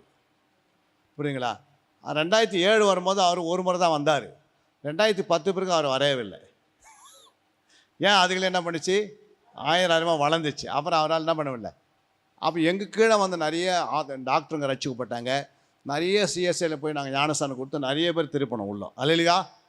ஏன் அப்படின்னா எங்ககிட்ட யாரெல்லாம் படிக்கிறாங்கன்னா நிறைய அப்போ சிஎஸ்சிலேருந்து நிறைய பட்டாபத்து நிறைய படிப்பாங்க. அப்போ எங்கே போவோன்னா அங்கே போயிடுங்கன்றோம். ஏன்னா அவ்வளோ ஆத்தமாக பெருகிடுச்சு. அப்போ என்ன ஆகுதுன்னா ஒரு குறிப்பிட்ட நாள் வரைக்கும் தான் சபையில் அந்த சபை வந்து புடம்பிட்டுக்கினே இருப்பார் ஆண்டவர். புடம்பட உள்ளகிற சபை என்ன பண்ணுது? எல்லாருக்குள்ளே வளர்ச்சி உண்டாகுது. அப்போ நீங்கள் சத்தியத்தை அறிகிற ஜபத்தில் நிறைய நேரங்களை கொடுக்குறீங்க, சபையை கரெக்டாக வரீங்க, தசமகத்தை கொடுக்குறீங்க, காணிக்கை கொடுக்குறீங்க, ஆண்டவர் தான் கவனிப்பார். இல்லையா? அப்போ நம்ம சத்தியத்தை அறியும் போது தான் இதெல்லாம் வந்து விதைக்கப்படுது. புரியுங்களா? சத்தியத்தை விதைக்கலாம். இப்போ நான் வந்து சத்தியத்தை அறியாத போது 100 ரூபா கொடுக்கணும் யோசிப்பேன், 10 முறை யோசித்து நிற்பேன்.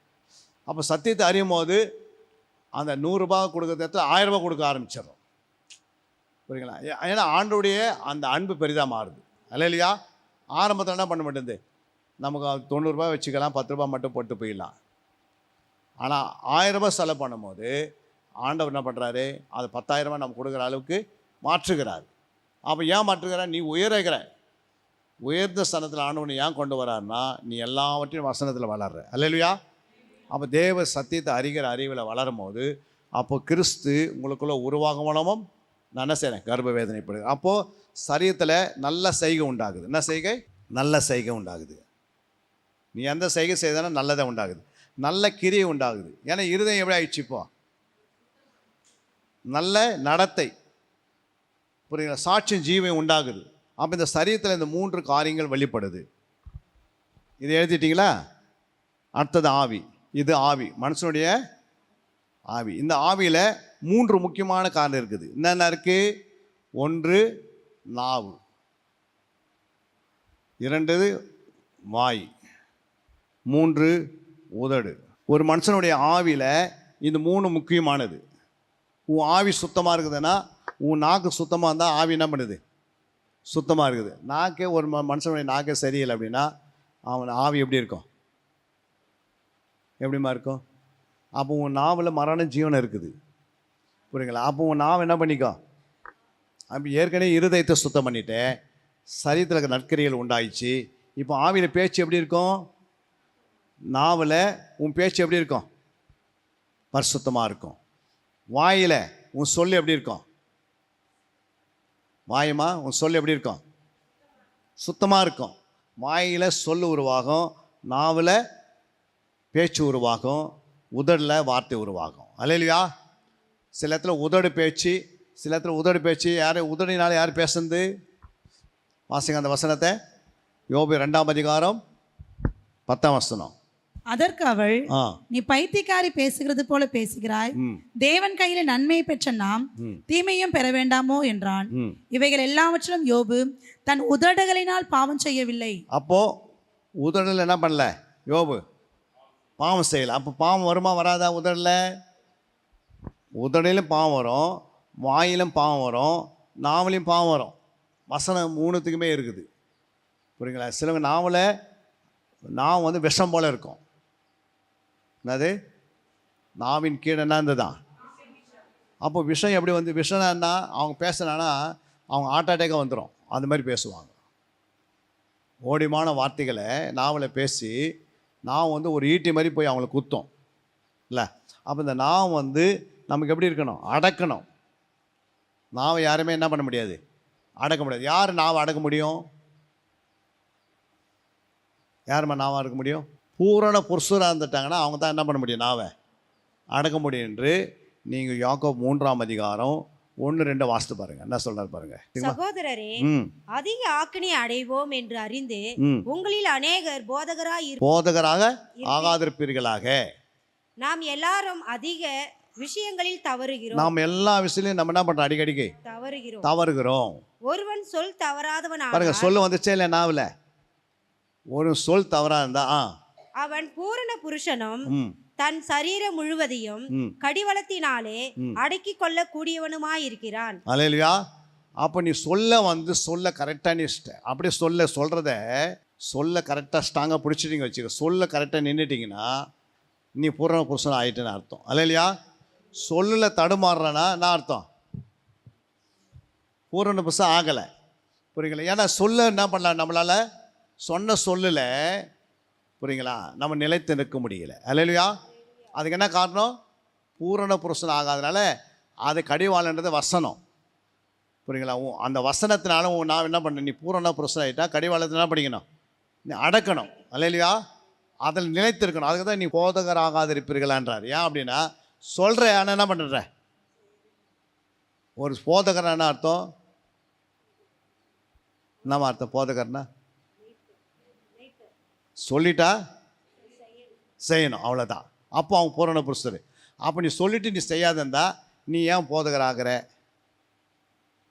போதகராக ஒருத்தர் இருக்கணும்னா என்ன பண்ணுற, சொல்ல தவறுனா அதிக ஆக்கணி வந்துடுதுன்றாரு. ஆக்கணி என்னன்னா அடிக்கடி பலவீனம், சோர்வு, தேவையில்லாத காரணம் உள்ள சிக்கும். அப்போ சொல்ல தவறாது இருக்குது. அதை தான் நீங்கள் வாசித்து பாருங்கள். இன்னொரு வசனம் கூட இதுக்கு நிகரான ஒரு வசனம் இருக்கிறது. அங்கே 5:19 வாசிங்க. மத்தேயு 5:19. ஆகையால் இந்த கற்பனைகள் எல்லாவற்றிலும் சிறிதானது ஒன்றையாகிலும் மீறி அவ்விதமாய் மனுஷருக்கு போதிக்கிறவன் பரலோக ராஜ்யத்தில் எல்லாரிலும் சிறியவன் எனப்படுவான். இவைகளை கைக்கொண்டு போதிக்கிறவன் எவனோ பரலோக ராஜ்யத்தில் பெரியவன் எனப்படுவான். அப்போ இந்த வசனத்தை ஒருத்தர் கை கொண்டு போதித்தா பரலோகத்தில் அவங்க யாரு? பெரியவனாக இருப்பாங்க. நீ இந்த வசனத்தை படிக்கிற ஆனால் கை கொள்ள போதித்துன்னு இருந்தால் பரலோகத்தில் சிறியவனாக மாறிடும். எல்லாமே நம்ம போதிக்கிறோம். நீங்கள் சீசனு நீங்கள் போய் மற்றவங்களுக்கு சொல்கிறீங்க, யாராவது வீட்டில் ப்ராப்ளம்னா நீங்கள் சண்டை போடாதீங்கப்பா, நான் ஜோம் பண்ணுறேன் அப்படின்றீங்க. நீங்கள் போதிக்கிறீங்களா இல்லையா? யாருக்காவது பிசாசு வந்தால் இயேசு நாமத்தில் போன்னு சொல்கிறீங்களா இல்லையா? ஆனால் நம்ம எப்படி இருக்கிறோம்? பிசாசுக்கு அடிமையாக இருக்கக்கூடாதுல்ல. அப்போ கனி இல்லாதவங்க. அப்போ நீ சொல்கிற வார்த்தையில் என்ன செய்திருக்கணும், அதை கை கொண்டால் நீ பரலோகத்தில் பெரியவனாக மாறுற. ஆனால் அந்த வார்த்தை கை கொள்ளாமல் நீ போதித்தந்தா பரலோகத்தில் நம்ம சிறியவனாக இருப்போம். நம்ம போய் நிற்கும் போது ஆண்டவர் என்ன பண்ணுவார், பக்கத்தில் நிற்க வைப்பாரா? பெரியவனாக தான் பக்கத்தில் நிற்க வைப்பார். அப்போ இது கை கொண்டு போதிக்க. அப்போ கை கொண்டு போதிக்கிறதுக்கு தான் உன் வாய், நாவு, உதடு என்ன செய்யணும், பரிசுத்தமாய் வைத்துக்கணும். அப்போ உன் ஆவி பரிசுத்தமாக இருக்குது அப்படின்னா நீ ஆவியில் அனலாக இருக்குன்னு அர்த்தம். உன் ஆவியில் அனலாக இருக்கணும்னா உன் ஆவி என்ன பண்ணிக்கணும், அடிக்கடிக்கு சோதித்து பார்க்கணும். நான் எங்காவது நாவில், உதடில், வாயில் என்ன பண்ணிவிடக்கூடாது, நம்ம பாவத்துக்கு இடம் கொடுத்துடக்கூடாது. கோபம் எங்கே வருது? ஆவியில் தான் வருது கோபம். ஒருத்தர் கோபன்றது எப்படி கண்டுபிடிக்கிறோம்? நம்ம முகத்தை பார்த்து கண்டுபிடிக்கணும், பேச்சில் கண்டுபிடிக்கிறோமா, சொல்ல கண்டுபிடிக்கிறோமா, பேச்சில் கண்டுபிடிக்கிறோம், அவன் பேசுகிற வார்த்தையில் கண்டுபிடிக்கிறோமா கோபம்? அந்த பேச்சிலே கண்டுபிடிச்சிடறோம். என்ன இவ்வளோ கோபமாக பேசுகிறீங்க அப்படின்னு. அப்போ நான் ஆவினா ஆயிடுச்சு, தடுமாறுதுன்னு அர்த்தம். புரியுதுங்களா? அப்போது டென்ஷன் வந்துடுது. என்ன வந்துடுது? டென்ஷன் எங்கே வருது? இருதயத்தில் தான் ரத்தம் சுடுதில்லை. ரத்தம் ஓடும் போது அதில் அந்த வார்த்தை கலந்துடுச்சு. இப்போ ரத்தம் என்ன பண்ணுது, ஹீட் ஆகும். அப்போ வாய் எப்படி வரும், வார்த்தைகள். இப்போ டென்ஷன்னா என்ன? டென்ஷனா என்னம்மா? 10+ இன் டென்ஷன் என்னது? 10 என்ன எத்தனை? 10 ப்ளஸ்ஸு சின்னு ஈக்குவல் டென்ஷனு. என்னது? இந்த 10 பாவங்கள் உடையவர்கள் தான் யார்? 10 பாவங்கள் யாருக்கிட்ட இருக்குது? அவங்க எல்லாம் யாராக இருக்கிறாங்க? டென்ஷனாக இருப்பாங்க எப்பவுமே. ஏன் அப்படின்னா இதெல்லாம் வந்து 10 கட்டளை மீறிடுறாங்க. அல்லேலூயா. அப்போ நம்ம எப்படி இருக்கணும்? நம்ம சாந்தமாக இருக்கணும். அல்லேலூயா. ஆவியில் சாந்தம், ஆவியில் எப்படி இருக்கணும்? பொறுமை. அப்புறம் ஆவியில் நீடி பொறுமை. ஆவியில் எப்படி இருக்கணும் சொல்லுங்கம்மா?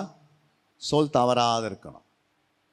புரியுங்களா? இப்படி இந்த ஆவியை நீ பரிசுத்தமாக வச்சுக்கிறதுனா இந்த அதிகார ஆராய்ச்சியை நீ விடவே கூடாது. உன் வாழ்க்கையில் என்ன பண்ணக்கூடாது? உனக்கும் வேதத்துக்கு என்ன இருக்கணும்? ஒரு ஐக்கியம் இருந்துன்னே இருக்கணும். அல்லேலூயா. வேதத்தை நீ மறந்துட்டா நான் உன் பிள்ளைகளை மறந்துடுவேன். அப்போ இந்த வேதத்தை தேடி தியானித்து அதை ஆண்டவர் சொல்கிறார் பாருங்கள். இப்போ இங்கே பார்த்தீங்கன்னா தேடு, வேதத்தை என்ன பண்ணு, தேடு ப்ளஸ்ஸு என்னது தேடு ப்ளஸ்ஸு ஆராய். இப்போ ஆராய்ந்துட்டிங்களா? இப்போது ஆராய்ந்தது தான் நம்ம என்ன பண்ணுறோம்? தியானிக்கிறோம். இப்போ தேடுக்கு என்ன வசனம்? ஏசாயா 34:16. கர்த்தருடைய புஸ்தகத்திலே தேடி வாசியுங்கள், ஒன்றும் குறையாது, இவைகள் ஒன்றும் ஜோடி இல்லாதிராது. அவருடைய வாய் இதை சொல்லிச்சு, அவருடைய ஆவி அவைகளை சேர்க்கும்.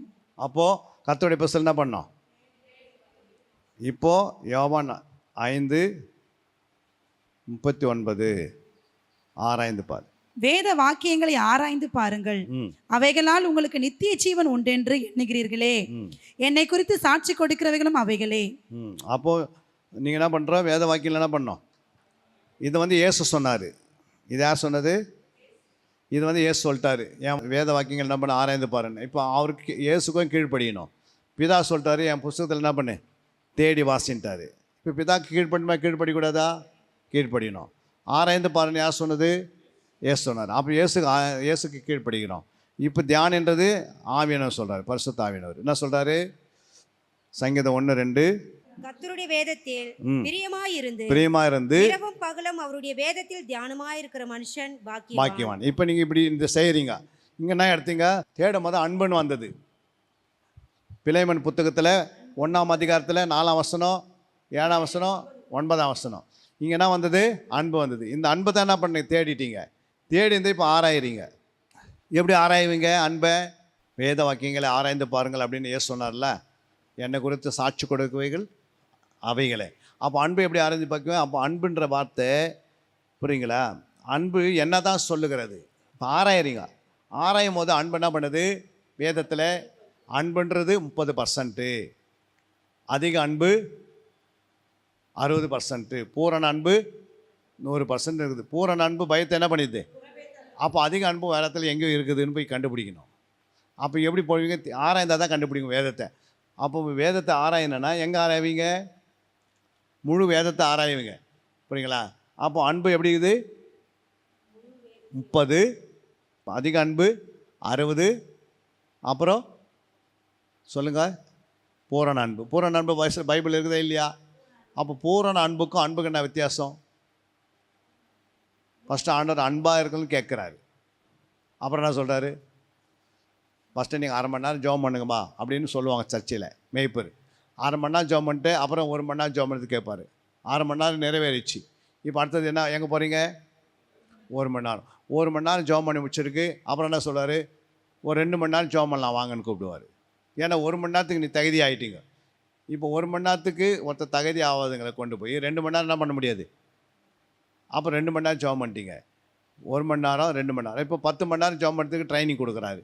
அப்போ 10 மணி நேரம் நீங்கள் உட்காந்து ஜெபம் பண்ணால் என்ன நடக்குது? சபையில் இருக்கிற இப்போ பிசாசனம் ஊரை விட்டு என்ன பண்ணுது?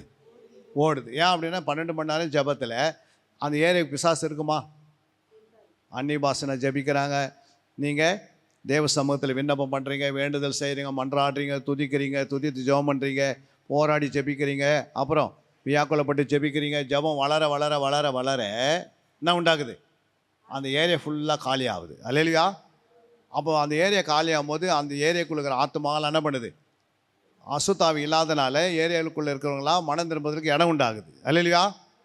எல்லா ஆவியும் வைரஸ் மாதிரி உள்ளே வந்து பூந்துருச்சுன்னா அதை துரத்தாத விட்டால் அந்த அந்த ஏரியாவில் ஆத்மா என்ன பண்ண முடியாது? மனம் திரும்பாது. அப்போ அந்த ஆவியை துரத்தாதனால திரும்ப அந்த ஆவி எங்கே வருது? பக்கத்து வீட்டுக்கு வந்த ஆவி எங்கே வருது? அப்புறம் எங்கள் ஜபையில் அந்த வீட்டுக்குள்ளே வந்துடுது. அப்புறம் இவங்கள துரத்துது. இவங்க வாடகை வீட்டுக்கு தான் அந்த வீட்டுக்கு போயிடுறாங்க. என்னங்க அங்கே போகிறீங்கன்னு கேட்டால், அத்தை தான் எனக்கு சுத்தமாக வந்து அங்கே அனுப்புகிறேன் அப்படின்வாங்க. அல்லேலூயா. பிசாசு மூலமாக என்ன பண்ணிச்சு? பக்கத்து வீட்டில் ரொம்ப தொல்லையாக வந்தால் இவங்க மாற்றின்னு ஓடுறான்னு தெரியாது. அப்படின்னா அது ஜபிச்சா அவங்கள நம்ம ஆதாயப்படுத்தலாம். அப்போ 4ஆவது சைடு அப்போ என்ன பாருங்கள், ஆராய்ந்து பார்க்கும்போது இதெல்லாம் நடக்கணும் கூடவே. சும்மா வந்து நீ பைபிள் எடுத்து சும்மா உட்காந்துலாம் முடியாது. ஆராய்ந்து பார்க்கும்போது கூடவே என்ன பண்ணணும்? ஜபத்திலேயே ஆராயணும். ஜபமே உனக்குள்ளே இருக்கணும், மூச்சியாக இருக்கணும். ஜபத்திலே நீங்கள் அப்படியே ஜெபிச்சு ஆண்டவரே இந்த வசனத்தை நான் ஆராய்ந்து பார்க்கிறேன். அப்போ ஆராய்ந்து பார்க்கும்போது அன்பு வருது. அன்பு, அதிக அன்பு, பூரண அன்பு. புரியுங்களா? அதுக்கு அடுத்து கொஞ்சம் ஆராயிறீங்க. அப்போ என்னென்ன அன்பு இருக்குது? மனசு அன்பு, தேவ அன்பு, பிசாசு அன்பு. பிசாசு அன்பு எப்படி இருக்கும்? மாயமலாமான அன்பு தான். என்ன அன்பு? பிசாசுக்கிட்ட என்ன அன்பு இருக்கும்? மாயமலமான அன்பு இருக்குது. நீங்கள் மாயமலமாக எண்ணத்தில் வரீங்களன்னு கேட்குறாரு ஆண்டவர். அல்லையா? பிசாசுக்கிட்ட யூதாஸ்கிட்ட என்ன அன்பு இருந்தது? முத்தம் கொடுத்தான என்ன அன்பு? அது மாயமல அன்பு. என்ன பண்ணார்? வந்து முத்தமிடுறாரு. முத்தமிடுறது எதை குறிக்குது? அன்பை குறிக்குது. ஆனால் அவர்கிட்ட என்ன இருந்தது? மாயமலம் இருந்தது. புரியுங்களா? அப்போது நம்மக்கிட்ட நம்ம யாராவது வந்து முத்தம் கொடுக்குறான்னு வச்சுக்கோ, நீங்கள் உடனே என்ன பண்ண நம்மளை லவ் பண்ணுறாங்க அப்படின்னு நம்ம நினச்சி சேர்ந்துடுறோம். அப்புறம் லாஸ்ட்டில் யாருன்னு அவர் யாருன்னு எப்போ தெரியுது? கல்யாணம் பண்ணும்போது தான் தெரியுது. இல்லை, அவர் ஐயோ முத்தம் கொடுத்துட்டாரே, நம்ம நேசித்தராரே, ஒரு பொருளை வாங்கி கொடுத்துட்டாரே, அப்போ நம்ம அவர் நம்ம மேலே எவ்வளோ அன்பு வச்சுருக்கிறாரு அப்படின்னு நம்ம நினைப்போம். ஆனால் போக போக தான் தெரியுது அவர் என்ன பண்ணுறது. இப்போ தான் உனக்கு வலையை போட்டிருக்கிறாரு, அப்புறம் தான் என்ன பண்ண போகிறாரு? வலையோடு தூக்க போகிறாருன்னு தெரியும். அல்லையா? அப்போ இதில் நீங்கள் வந்து மாயமலான அன்புன்னு எங்கே இருக்குது பைபிளில் கண்டுபிடிக்கணும். அப்புறம் சுயமுள்ள அன்பு, மனுஷனுடைய அன்பு. என்ன அன்பு அப்படின்னு இருக்குதா இல்லையா? சுய அன்பு பைபிளில் இருக்குது. அல்லையா? அது என்ன செய்யும்? தனக்கு மட்டும் தான் என்ன பண்ணோம்? ஆலயத்துக்கு வரோம். மற்ற யார் பக்கத்தில் உட்காந்தா கூட இயேசு பற்றி என்ன பண்ணாது? கூட விசாரிக்க மாட்டாங்க பக்கத்தில் உட்காந்துருங்கள. ஒரு வார்த்தை எப்படி தான் இருக்கிறமான்னு ஒருத்தர் புத்தி சொல்லணும்னு ஆண்டு என்ன பண்ணார்? வாசிங்க அந்த வசனத்தை 10:25. எபிரேயர். சபை கூடி வருதலை சிலர் விட்டு விடுறது போல நாமும் விட்டு விடாமல் ஒருவருக்கு ஒருவர் புத்தி சொல்ல கடவோம். ஏன் புத்தி சொல்லணும்? ஒருவருக்கு ஒருவர். யாராவது உன் பக்கத்தில் ஒருத்தர் வரலன்னா அவருக்கு என்ன பண்ணணும்? புத்தி சொல்லணும். இது மாதிரி ஏமா வரல நீங்கள் அப்படின்னு நம்மளே கேட்கணும். எல்லோரும் மேய்ப்பரை கேட்டுனுப்பாங்க. ஒருவருக்கு ஒருவர் என்ன அர்த்தம்? உன் பக்கத்தில் ஒருத்தர் வராங்க, திடீர்னு வரல, அவங்க ஹாஸ்பிட்டலில் போய் சேர்ந்துட்டுப்பாங்க, உடம்பு சரியில்லைன்னு வச்சுக்கோ. இப்போ உனக்கு தெரிஞ்சிருக்கணும்னா தெரிஞ்சிருக்கூடாதா? உடனே அவனுக்கு ஃபோன் அடிச்சு என்னம்மா அவனுக்கு ப்ராப்ளம் ஆனுன்னா இது மாதிரி ஆயிடுச்சு, பாஸ்டர் கிட்ட சொல்லுங்கள், மேய்ப்பருக்கு சொல்லுங்கள் அப்படின்னு சிலவங்க வந்து தெரியாமல் போயிடுறாங்க. இல்லை, அப்போது நம்ம ஒருவருக்கு ஒருவர் புத்தி சொல்லினே இருந்தால் பக்கத்தில் இருக்கிற ஆத்மா, பக்கத்தில் இருக்கிற விசுவாசி யாருன்னு நமக்கு தெரியுது. அப்போ ஒருவருக்கு ஒரு சபை விட்டு விடாதபடிக்கு என்ன பண்ணுறோம்? இன்றைக்கி பாஸ்டிங் பீரியட் இருக்குது, இன்றைக்கி பைபிள் கிளாஸ் இருக்குது, சாயந்தரம் வந்து நாளைக்கு மீட்டிங் இருக்குது, அப்புறம் 3 நாள் மீட்டிங் இருக்குது, 14, 15, 14 என்ன இருக்குது மீட்டிங் இருக்குது அப்படின்னு ஒருவருக்கு ஒரு என்ன பண்ணோம்? நீங்களே சொல்லி அவங்களுக்கு என்ன பண்ணோம்? கரெக்டாக நம்ம எல்லாம் போய் சண்டை. நமக்கு ஆண்டவர் வந்து ஒரு 3 நாள் என்ன பண்ணியிருக்கிறாரு? ஆலயத்தில் உட்காரத்துக்கு ஒரு வடிவாசி திறந்து வச்சுருக்கிறாரு. நம்ம அதெல்லாம் ஆப்சண்ட் ஆகாத எல்லாம் குடும்பத்தோடு போகலாம் அப்படின்ட்டு பேசணும். அதுக்கு பார்த்தா என்னது? புத்தி. அப்போ நம்ம என்ன பண்ணுறோம்? எதுவுமே சொல்கிறதில்ல. இங்கே நடக்கிற கிளாஸ் எத்தனை பேருக்கு தெரியும் உங்களுக்கு? நீங்கள் யாராவது சொல்லியிருக்கிறீங்களா? வாரம் சொல்லணும். ஏன்னா அப்படின்னா நீங்கள் சொல்லி அவங்கள என்ன பண்ணணும்? அவங்களும் அந்த சத்தியத்தை அறிஞ்சு பலப்பட்டு அவங்களும் ஆண்டருக்காக நிற்கணும். அல்லையா? இப்போது ஒருத்தர் மட்டும் டியூஷன் நடக்குது, இன்னொருத்தருக்கு டியூஷனாக நடக்கல. எப்படி இருக்கு அந்த பிள்ளை? உங்கள் வீட்டில் 2 பிள்ளைங்க இருக்கிறாங்க, ஒரு பிள்ளைக்கு டியூஷன் பண்ணுறீங்க, ஒரு பிள்ளைக்கு டியூஷன் பண்ணல, எப்படி இருக்கும்? அது மார்க் என்ன பண்ணோம்? எல்லாத்தையும் குறையும். அப்போ உங்கள்கிட்ட பக்கத்தில் யாராவது இருந்தாங்கன்னா இது மாதிரி நாங்கள் இவ்வளோ சத்தியத்தில் வளர்ந்துருக்குறோம், நீங்கள் என்ன பண்ணுங்கள்? வாங்க, நீங்கள் என்ன பண்ணுங்கள்? வாங்கன்னு புத்தி சொல்லணும். புரியுங்களா? புத்தி எதுக்கு சொல்லணும்? புத்தி உள்ள கண்ணிக்கு தன் வீட்டை, புத்தி உள்ளவர் தன் வீட்டை கட்டுக்கிறான்னா இப்படி தான் கட்டுறது. பட்டன்னு சொல்லணும். புத்தி உள்ளவர் என்ன பண்ணாங்க? எண்ணெயோடு இருந்தாங்க. அவங்களும் புத்தி உள்ளவருக்கு என்ன பண்ண? புத்தி இல்லாதவங்க புத்தியே எண்ணெயே புகுத்தணும். ஆவியானவர் உங்களுக்குள்ளே இருக்கும்போது அவங்களுக்குள்ளே என்ன பண்ண? ட்ரான்ஸ்ஃபர் ஆகிறாரு. அப்போ இதை பாருங்கள். அப்போது ஆராயிறீங்க. சுய அன்பு, தேவ அன்பு, மாயமலான அன்பு. இது பைபிளில் இருக்குது. நீங்கள் போய் கண்டுபிடிக்கணும். இதெல்லாம் ஹோம் ஒர்க்கு. என்ன ஒர்க்கு? இது நான் எடுத்ததில் அன்புன்னு எடுத்துருக்கேன்னா இதில் அன்பு எங்கெங்கெல்லாம் இருக்குதுன்னு என்ன பண்ண போயிட்டு பைபிளில் நீங்கள் படிக்கணும். திருப்பி வாசிங்கன்னா தான் உங்களுக்கு என்ன பண்ணணும்? மனசில் பதியும். விடாமுயற்சி வாசினே இருக்கணும். அது உனக்கு ஆத்மாவுக்கு பலனு, ஆவிக்கு பலனு, சரீரத்துக்கு பலனு, பரிசுத்தம் உண்டா. பலனுன்னா என்ன? ஏதோ வந்து நம்மகிட்ட பெரிய கல் வந்து நிற்காது. நீங்கள் உங்களுக்கு என்ன பண்ணுவார்? ஒரு பொறுமையாக இருக்கிறது கூட ஒன்றா அது ஒரு பலனு. புரியுங்களா? ஒரு கோபம் வராதபடிக்கு நீ என்ன பண்ணுற? பொறுமையாக இருக்கிறன்னா அது ஒரு பலன். அது அல்லையா? சின்ன கோபம் கொண்டதுனால பெரிய பெரிய ஆசிரியத்தை இழந்துடுறாங்க. ஒரு சின்ன கோபத்தினால ஒரு ஆத்மா இழந்துருவோம். சின்ன கோபத்தினால ஒரு பெரிய என்ன பண்ணுது?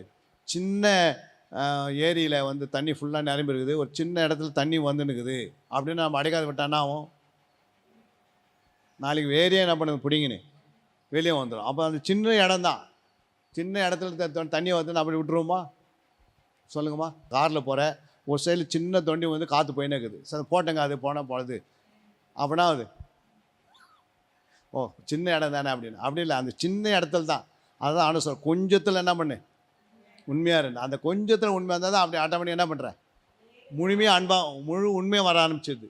அந்த கொஞ்சத்திலே நம்ம மற்ற பொருளில் 100 ரூபா கொடுத்தாங்க, 90 ரூபா வந்து நீங்கள் பொருளை வாங்கிட்டு வந்தீங்க, 10 ரூபா அந்த அம்மாவுக்கு தரவே மாட்டேங்க திருப்பி. அந்த 10 ரூபா கொடுக்குறது பாருங்கள், அங்கே தான் உண்மை இல்லாத போயிடுச்சு. கணக்கோடு நீ கொடுத்து பாருங்கள், 100 ரூபா கொடுத்தாங்க என்கிட்ட, 90 ரூபாய்க்கு ஐட்டம் வாங்கிட்டு வந்தால் கொடுத்துட்டு இந்தாம்மா 10 ரூபா பில்லோடு கொடுத்துட்டு பாருங்கள் என்ன ஆகுது சொல்லுங்கம்மா. நான் ஒருத்தர்கிட்ட அவர் வந்து என்ன சொன்னார், நான் எல்லாத்தையும் பார்த்துக்கிறேன் அப்படின்ட்டார். கணக்கு என்ன சொல்லிட்டாரு, காத்துன்னு சொல்லிவிட்டு அவர் எல்லாம் வாங்கினதில் வாங்கிட்டு எதுக்கு பில்லு கேட்டாலும் மொட்டையாக என்ன பண்ணுறாரு, இவ்வளோ ஆயிடுச்சுன்றாரு.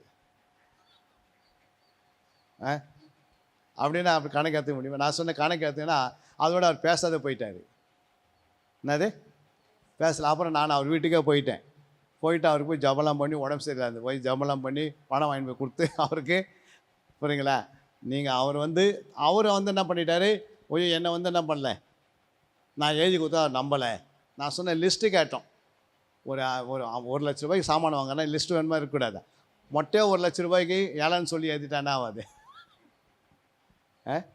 என்னம்மா 10 ரூபானா கூட நம்ம என்ன பண்ணுறோம், கேட்கணும்னு ஆசை வரும். அப்போ 1 லட்ச ரூபா 1.5 லட்ச ரூபா பொருளை நீங்கள் அதில் கணக்கே கொடுக்கல, டைரெக்டாக என்ன பண்ணிட்டாரு, அப்படியே 50,000 ஆச்சு, இது 70,000 ஆச்சு, அது 30,000 ஆச்சு, அவ்வளோதான் முடிஞ்சிடுச்சு. அந்த 1.5 லட்சம் கணக்கு எப்படி வருது, அது என்ன வாங்கணுன்னு யாருக்குமே தெரியல, என்ன தான் பொருள் வந்து தெரியல. அப்போ யோசித்து பாருங்கள். அப்போ நம்ம கொஞ்சத்தில் கூட என்ன பண்ணோம், உண்மையாக இருக்கணும். 1 ரூபானா கூட உங்கள் வீட்டுக்காருக்கு முன்னாடி 1 ரூபாயில் உண்மையாக இருங்க. அப்போ அவர் 100 ரூபா உனக்கு முன்னாடி வச்சுப்பார். இந்த 1 ரூபா தூக்கி டக்குன்னு உள்ளே வச்சுக்கிறேன் பாரு, அப்போ அவர் 99 ரூபா கொடுக்க மாட்டார். புரியுதுங்களா? இந்த அம்மா 1 ரூபாய்க்கு என்ன பண்ணுறாங்க, அப்படி வச்சா டக்குன்னு எடுத்துக்கிறாங்களே. அப்போ நீங்கள் 1 ரூபா கூட நீங்கள் வந்து அதை உனக்கு என்ன வேணுமோ கத்தரை செய்வார். செய்ய மாட்டாரா? அவர் மேலே நீ நம்பிக்கை இருக்கணும். அவருக்கு உண்மையாக இருந்து பாருங்கள், மீதி எல்லாம் என்ன பண்ணுவார், எல்லா தேவையும் அவரே சந்தித்து நிறைவேற்றுவார். அல்லேலூயா. அப்போது ஆராய்ந்து பார்த்தீங்க, சுய அன்பு, தேவ அன்பு, மாயமான அன்பு இருக்குதா இல்லையா பைபிளில்? இருக்குதா இல்லையாம்மா? எங்கேயுமே 1 வாசித்து பாருங்க, 1 தீமோத்தேயு 1:5 வாசித்து பாருங்க. அங்கே என்ன போட்டுக்குது, கற்பனையின் பொருள் என்னவெனில் சுத்தமான இருதயத்திலும் நல்மன சாட்சியிலும் மாயமற்ற விசுவாசம் பிறக்கும் அன்பே. பாருங்க, அங்கே என்ன வந்துக்குது, 1 மாயமற்ற. அப்போ மாயமான விசுவாசம் இருக்குதா இல்லையா? அப்போ மாயமான அன்பு இருக்குமா இருக்காதா? மாயமான பொறுமை இருக்குமா இருக்கா? இதெல்லாம் மாயன்றது ஒரு வார்த்தை உள்ளே கொண்டு வராரு. அப்போது நமக்குள்ளே இந்த மாயம் இல்லாத மாயமற்ற அன்பு இருக்கணும், மாயமற்ற விசுவாசம் இருக்கணும். அல்லேலூயா. அப்போது நம்ம எதை செய்தாலும் அதில் நமக்கு ஆண்டவருடைய அன்பு நமக்குள்ளே உருவாகுதா, மனுஷனுடைய அன்பு உருவாகுதா, இல்லை பிசாசுடைய அன்பு உண்டாகுதா? அப்சலோம்னு ஒருத்தர் இருந்தார், தாவீதுக்கு ஒரு மகன், புரியுங்களா? அவனுடைய தம்பி பேர் தாமர். அவன் என்ன பண்ணான், அப்சலோம் 2 வருஷம் அவனை நேசித்தான். எத்தனை வருஷம்? 2 வருஷம் நேசித்து அப்புறம் போட்டு தள்ளிட்டான். ஏன்னா அவங்க அப்சலோமுடைய தங்கியை இவன் கெடுத்ததுனால அந்த உள்ளத்தில் மனசில் கசப்பை வச்சுட்டான், இவனை தீர்த்து காட்டணுன்னு. ஆனால் எத்தனை வருஷம் ஏற்றுக்கான் பையன்ட்டு? அது மாதிரி சொல்லுங்க. என்ன பண்ணுவாங்கன்னா, இந்த 2025 வரைக்கும் அந்த என்ன பண்ணுவாங்க, அப்படி ஒரு காரியம் உள்ளே வச்சுப்பாங்க. அவங்கள விட மாட்டேன், அவங்கள அது பண்ணு. நம்ம 2024 மறந்துட்டுக்கணும். யார் மேலே நமக்கு என்ன இருக்கக்கூடாது, பகை இருக்கக்கூடாது. ஏன்னா பிசாசு நம்ம பின்னாடி சுற்றுவான். இன்னொருத்தருடைய கிரியை நமக்கு வீட்டில் இருக்கக்கூடாது, இன்னொருடைய காரியம் நம்ம வீட்டுக்குள்ளே உட்காரக்கூடாது. ஏன்னா அதெல்லாம் நீங்கள் 2024 தள்ளிட்டு புதிய மனுஷனாக உள்ளே நுழைஞ்சிடணும். அல்லேலூயா. இனிமேல் நான் புதுசாக வேலை செய்வேன், இனிமேல் புது காரியம், இனிமேல் சபைக்கு நான் கரெக்டாக வருவேன், இனிமேல் என் பிள்ளைகளோடு வருவோம், குடும்பத்தோடு வருவோம். ஒரு பொருத்தனை, ஒரு தீர்மானம் எடுத்துக்கணும். நீங்கள் அப்படி வந்தால் தான் உங்களுடைய வாழ்க்கையில் முன்னேற்றம் ஆண்டவர் பண்ணுவார். அல்லேலூயா. ஆசீர்வாதத்தில் ஒரு குறையாது. அப்போது சுய அன்பு, தேவ அன்பு, மாயமல அன்பு. நம்ம இல்லை எந்த அன்பு இருக்கணும், தேவனுடைய அன்பு மட்டும் நமக்குள்ளே உருவாகணும். அது 30% கூட இருக்கட்டும், அது 60 மாறும், அப்புறம் 100 மாறும். ஏன்னா ஒரு நிலத்தில் விதைக்கப்பட்டிருக்கு, உடனே 100 மடங்கு பலனுக்கு தரதில்லை. அது 30, 60, 100 தான் ஆண்டவர் என்ன பண்ணிக்கிறார், எழுதியிருக்கிறார். அப்படி ஆராய்ந்து பார்த்த பிறகு, இப்போ நீங்கள் ஆராய்ந்து பார்த்து என்ன பண்ணுறீங்க, இப்போ தான் என்ன பண்ணுறீங்க, எதுன்னு செலக்ட் பண்ணுறீங்க. தேவ அன்பை மட்டும் தான் உள்ளே வச்சு என்ன பண்ணுறீங்க, தியானிக்கிறீங்க. தேவ அன்பு மட்டும் தான், இந்த தேவ அன்பை மட்டும் தான் உனக்குள்ளே இருக்கணும்.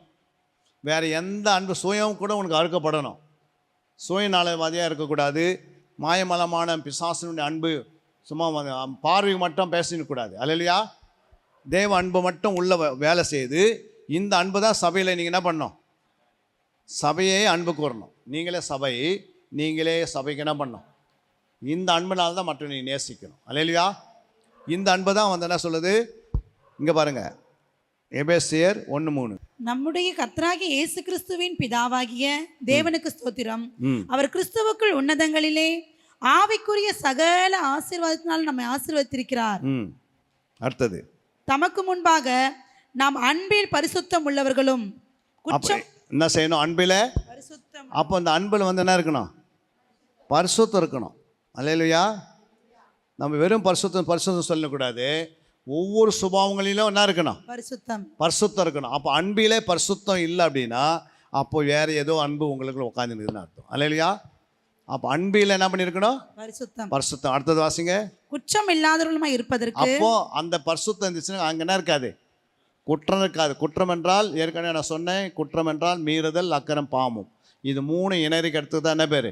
குற்றம். அல்லேலூயா. அடுத்தது, அவர் உலக தோற்றத்திற்கு முன்னே கிறிஸ்துவுக்குள் நம்மை தெரிந்து கொண்டபடியே பிரியமானவருக்குள் தாம் நமக்கு தந்தரின தம்முடைய கிருபையின் மகிமைக்கு புகழ்ச்சியாக தம்முடைய தயவுள்ள சித்தத்தின்படியே நம்மை இயேசு கிறிஸ்து மூலமாய் தமக்கு சுவிகார புத்திரராகும்படி முன்குறித்திருக்கிறார். அல்லேலூயா.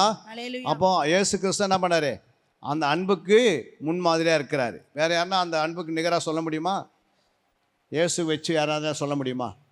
ஏன்னா அவர் தன்னுடைய முழு சரீரத்தையே யார் கொடுத்துட்டாரு? நம்ம ரட்சிக்கப்படுறதுக்காக, நம்ம நல்லா இருக்கிறதுக்காக அவருடைய ஆவி, ஆத்மா, சரீரத்தை 3மே நமக்கு இந்த பூமியில் ரத்தம் சிந்திட்டார். அல்லேலூயா. அதான் பெரிய அன்பு. அல்லேலூயா. அதனால தான் அன்பு என்ன பண்ணாது யாருக்கும். அன்பு ஒருத்தருக்குள்ளே வந்துடுச்சுன்னா யாருக்கும் கசப்பாக நினைக்காது. இது உருவாயிடுச்சுன்னா உனக்குள்ளே, நீ உனக்குள்ளே வந்து நீ ஆத்மா தான் யோசிப்பே தவிர அதை நீ தப்பாக யோசிக்க மாட்டேன். அல்லேலூயா. அந்த ஆத்மா எனக்கு வேணும்னா என்ன பண்ணுவீங்க? அன்பினால தான் அதை கொண்டு வர முடியும். வேறு எதனாலும் என்ன பண்ண முடியாது? கொண்டு வரவே முடியாது. ஏன்னா அன்பு தான் வந்து சபைக்கு மிக முக்கியமானது அன்பு. அப்போ சபை என்பது நாம் எல்லாம் சபை. நம்ம இடத்துல அன்பு தான் ஆண்டவர் எதிர்பார்க்குறாரு. புரியுங்களா? இந்த அன்பு இல்லை அப்படின்னா நீ யாருமே என்ன பண்ண முடியாது? உங்கள் வீட்டில் இருக்கிறவங்க யாரையும் திருப்பவே முடியாது. புரியுங்களா? அன்பு என்ன பண்ணும்? அன்புக்குன்னா இல்லை, போராமை இல்லை.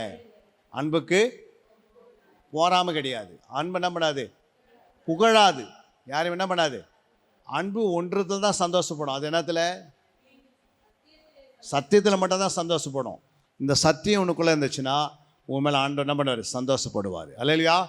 இதை தான் சத்தியம். இந்த வேதம் தான் சத்தியம். சத்தியம் தான் இயேசு. அப்போது இந்த சத்தியத்தில் மட்டும்தான் இயேசு என்ன பண்ணுவார்? சந்தோஷப்படுவார். புரியுங்களா? அப்போ இந்த அன்பு வந்து சத்தியத்தில் மட்டும். நீங்கள் ஒருத்தர்கிட்ட சத்தியம் தான், நீ சந்தோஷப்படு. நீ சத்தியமானா மாறணும். நம்மளாம் யாராக மாறணும்? நம்மளை பார்த்தானே சத்தியத்துக்கு நம்ம என்ன இருக்கணும்? உடன் வேலையாக இருக்கணுன்று 3 யோவான்ல 4ஆம் வசனம், 8ஆம் வசனம், 12ஆம் வசனம். யோவான், என் பிள்ளைகள் சத்தியத்திலே நடக்கிறார்கள் என்று. அப்போ என் பிள்ளைகள் எதில் நடக்கிறாங்க? சத்தியத்திலே நடக்கிறார்கள் என்று நான் கேள்விப்படுகிற சந்தோஷத்திலும் அதிகமான சந்தோஷம் எனக்கு இல்லை. அதிகமான சந்தோஷம் எனக்கு இல்லை. நீங்கள் எல்லாம் எதில் நடக்கணும்? சத்தியத்தில் தான் நீங்கள் நடக்கணும். உங்ககிட்ட என்ன இருக்கணும்? சத்தியம் இருக்கணும். சத்து தான் வந்து அன்பு. அல்லேலூயா. வசனத்தை சத்தியமாக மாற்றுறீங்க. ஏன் இருதயத்தில் போய் என்ன பண்ணுது? தியானிக்கிறதுலாம் சத்தியமாக மாறிடுது. வசனத்தை உள்ளே போட்டுறீங்க. விதை போட்டிருக்குன்னா வந்து வெளியே செடி வந்து அப்புறம் கனி வருது. கனி தானே அது சத்தியம். புரியுங்களா? அப்போ இந்த சத்தியம் தான் விடுதலை தானே வந்துடுது. அல்லேலூயா. பிசாசுக்கிட்ட என்ன இல்லை? சத்தியம் அவனுக்கிட்ட இல்லாதபடினா அவன் தான் மாறிட்டான், பொய்க்கு பிதாவை மாறிட்டான். அப்போ நீங்கள் தேடி ஆராய்ந்து தியானிக்கும் போது ஈக்குவல்ட்டுனா வரும்? இப்போ தியானிக்கணும். தியானிக்க தான் நான் சொன்னேன். தியானிக்கிறது யோசனை, சிந்தனை, அப்புறம் நினைவு. இது 3 உங்களுக்குள்ளே இருக்கும்போது உணர்வு அடைஞ்சிடுறீங்க. உணர்வு வந்து நீங்கள் சத்தியத்தின்படி வாழறீங்க. அப்போது இந்த உணர்வு அடையும் போது இங்கே என்ன உண்டாகுதுன்னா, இங்கே தான் வந்து என்ன பண்ணுது? வெளிப்பாடு கிடைக்க ஆரம்பிச்சுது. வெளிப்பாடு, ரெவலேஷன் கிடைக்குது. என்னது வெளிப்பாடுனா? வெளிப்பாடு எதுக்கு சொல்லுவோம்? தேடி ஆராய்ந்து தியானித்த பிறகு ஆன்சர் என்ன வருது? வெளிப்பாடுன்னா என்ன? இப்போ நீங்கள் இப்போ பேசுனதெல்லாம் என்னது? வெளிப்பாடு. என்னது? நான் வெறும் வந்து அன்பு மட்டும் அப்படி சொல்லிட்டு அன்பாருங்க சொல்லிட்டு போயின்னு இருந்தேன். அப்போ பேசுனதுலாம் என்னது அப்போ வெளிப்பாடு எப்போ கிடைக்குன்னா இந்த 3 தேடி ஆராய்ந்து தியானிக்கும் போது வெளிப்பாடு தானாக வந்துடும். அது என்ன அதுக்குள்ளே என்ன வச்சிருக்கிறாருன்னு அந்த வெளிப்பாடு ஒரு டபாசு வெடிக்கும் போது அதுக்குள்ளே என்ன வருது, பல விதமான கலர்கள் வருது. ஆனால் அது உள்ளே பார்க்கும்போது எதனா தெரியுதா? டபாஸ் கையில் வச்சுக்கும் போது அந்த டபாஸ்க்குள்ளே எதனா தெரியுதா? கலர்கள்லாம் தெரியுது? எதுவுமே தெரியல. ஆனால் அது வெடிக்கும் போது மேலே போகும்போது என்ன ஆகுது, பல கலர்கள், அதில் இத்தனை கலர் வருது. எவ்வளோ கலர் அதுக்குள்ளே வருது, சும்மா மண் மாதிரி தான் அதுக்குள்ளே வச்சுருக்கிறான், ஆனால் அதுக்குள்ளே அவ்வளோ கலர் வருது.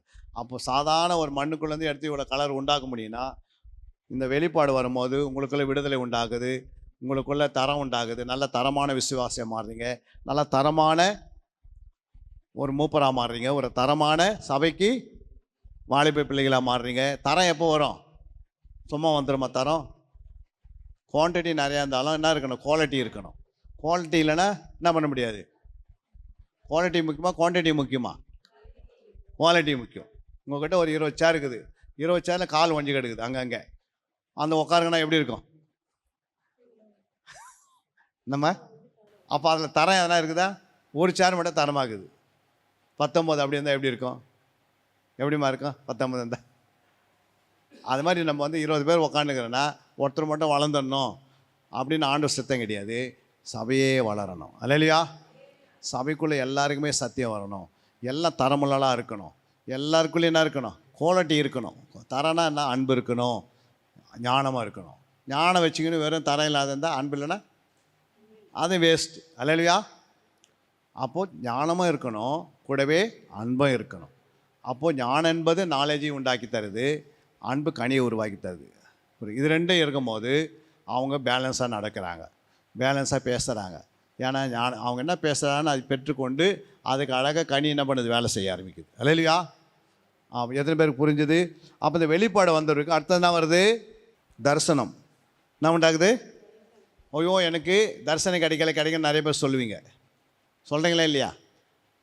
தரிசனமே வரதில்லைன்னு. இப்போ என்ன பண்ணோம், தானாக தரிசனம் வர ஆரம்பிச்சிடும். என்ன தரிசனம்? கர்த்தர் உன்னை கொண்டு என்னென்ன செய்யணும் அந்த தரிசனத்தை வெளிப்படுத்துவார். அல்லையா? இன்றைக்கி இந்த ஆத்மாவை சந்தி அந்த வீட்டை காட்டுவார். திடீர்னு அந்த வீட்டில் இருக்கிறவங்க 4 பேர் வெளியே வருவாங்க, உனக்கு கண்ணுக்கு முன்னாடி காட்டி நீ போய் சுவிசேஷம் அறிவிக்க மாதிரி இருக்கும். அப்போ இந்த வெளிப்பாடு வச்சுக்கணும் சும்மா உக்காந்துக்க முடியுமா? நம்ம சம்பளத்தை வாங்கிட்டு பணத்தை வீட்டில் வச்சுருந்தா என்ன பிரயோஜனம்? என்ன பண்ணுவோம்?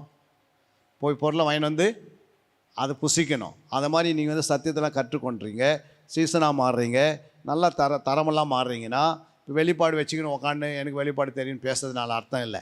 இப்போ தரிசனம் கிடைக்கும், இந்த இடத்துல போய் ஊழியம் செய், இங்கே ஆத்மா ஆதாயப்படுத்து, இவங்களுக்காக சோம் பண்ணு, இதுதான் தரிசனம். அல்லையா?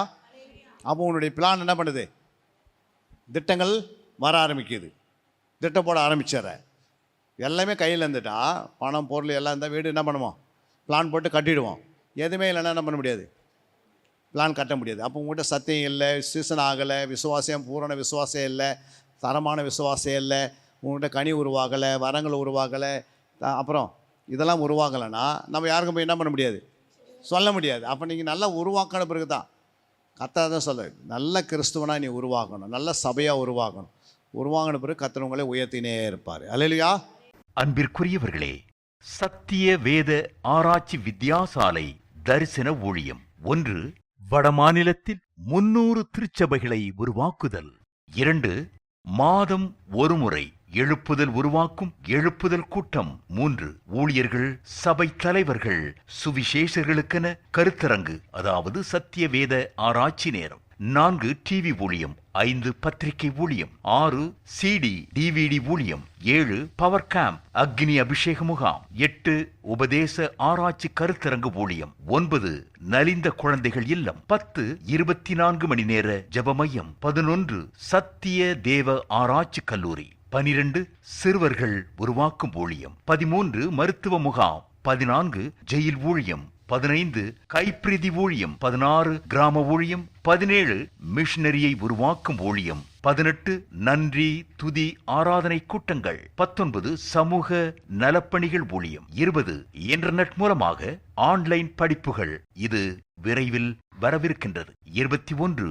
தேவனுடைய வருகைக்கு ஆயத்தப்படுத்துதல். இதனுடைய நோக்கங்கள்: 1,00,00,000 சீடர்கள் உருவாகுதல், 1,00,00,000 ஜாமக்காரர்கள் உருவாகுதல், 1,00,00,000 யுத்த வீரர்கள் உருவாகுதல், 1,00,00,000 ஊழியர்கள் உருவாகுதல். தரிசனத்தை அவன் கண்டபோது அவர்களுக்கு சுவிசேஷத்தை அறிவிக்கும்படி கர்த்தர் எங்களை அழைத்தார். புறப்பட்டு போக பிரயத்தனம் பண்ணி. அப்போஸ்தலர் நடபடிகள் 16:10.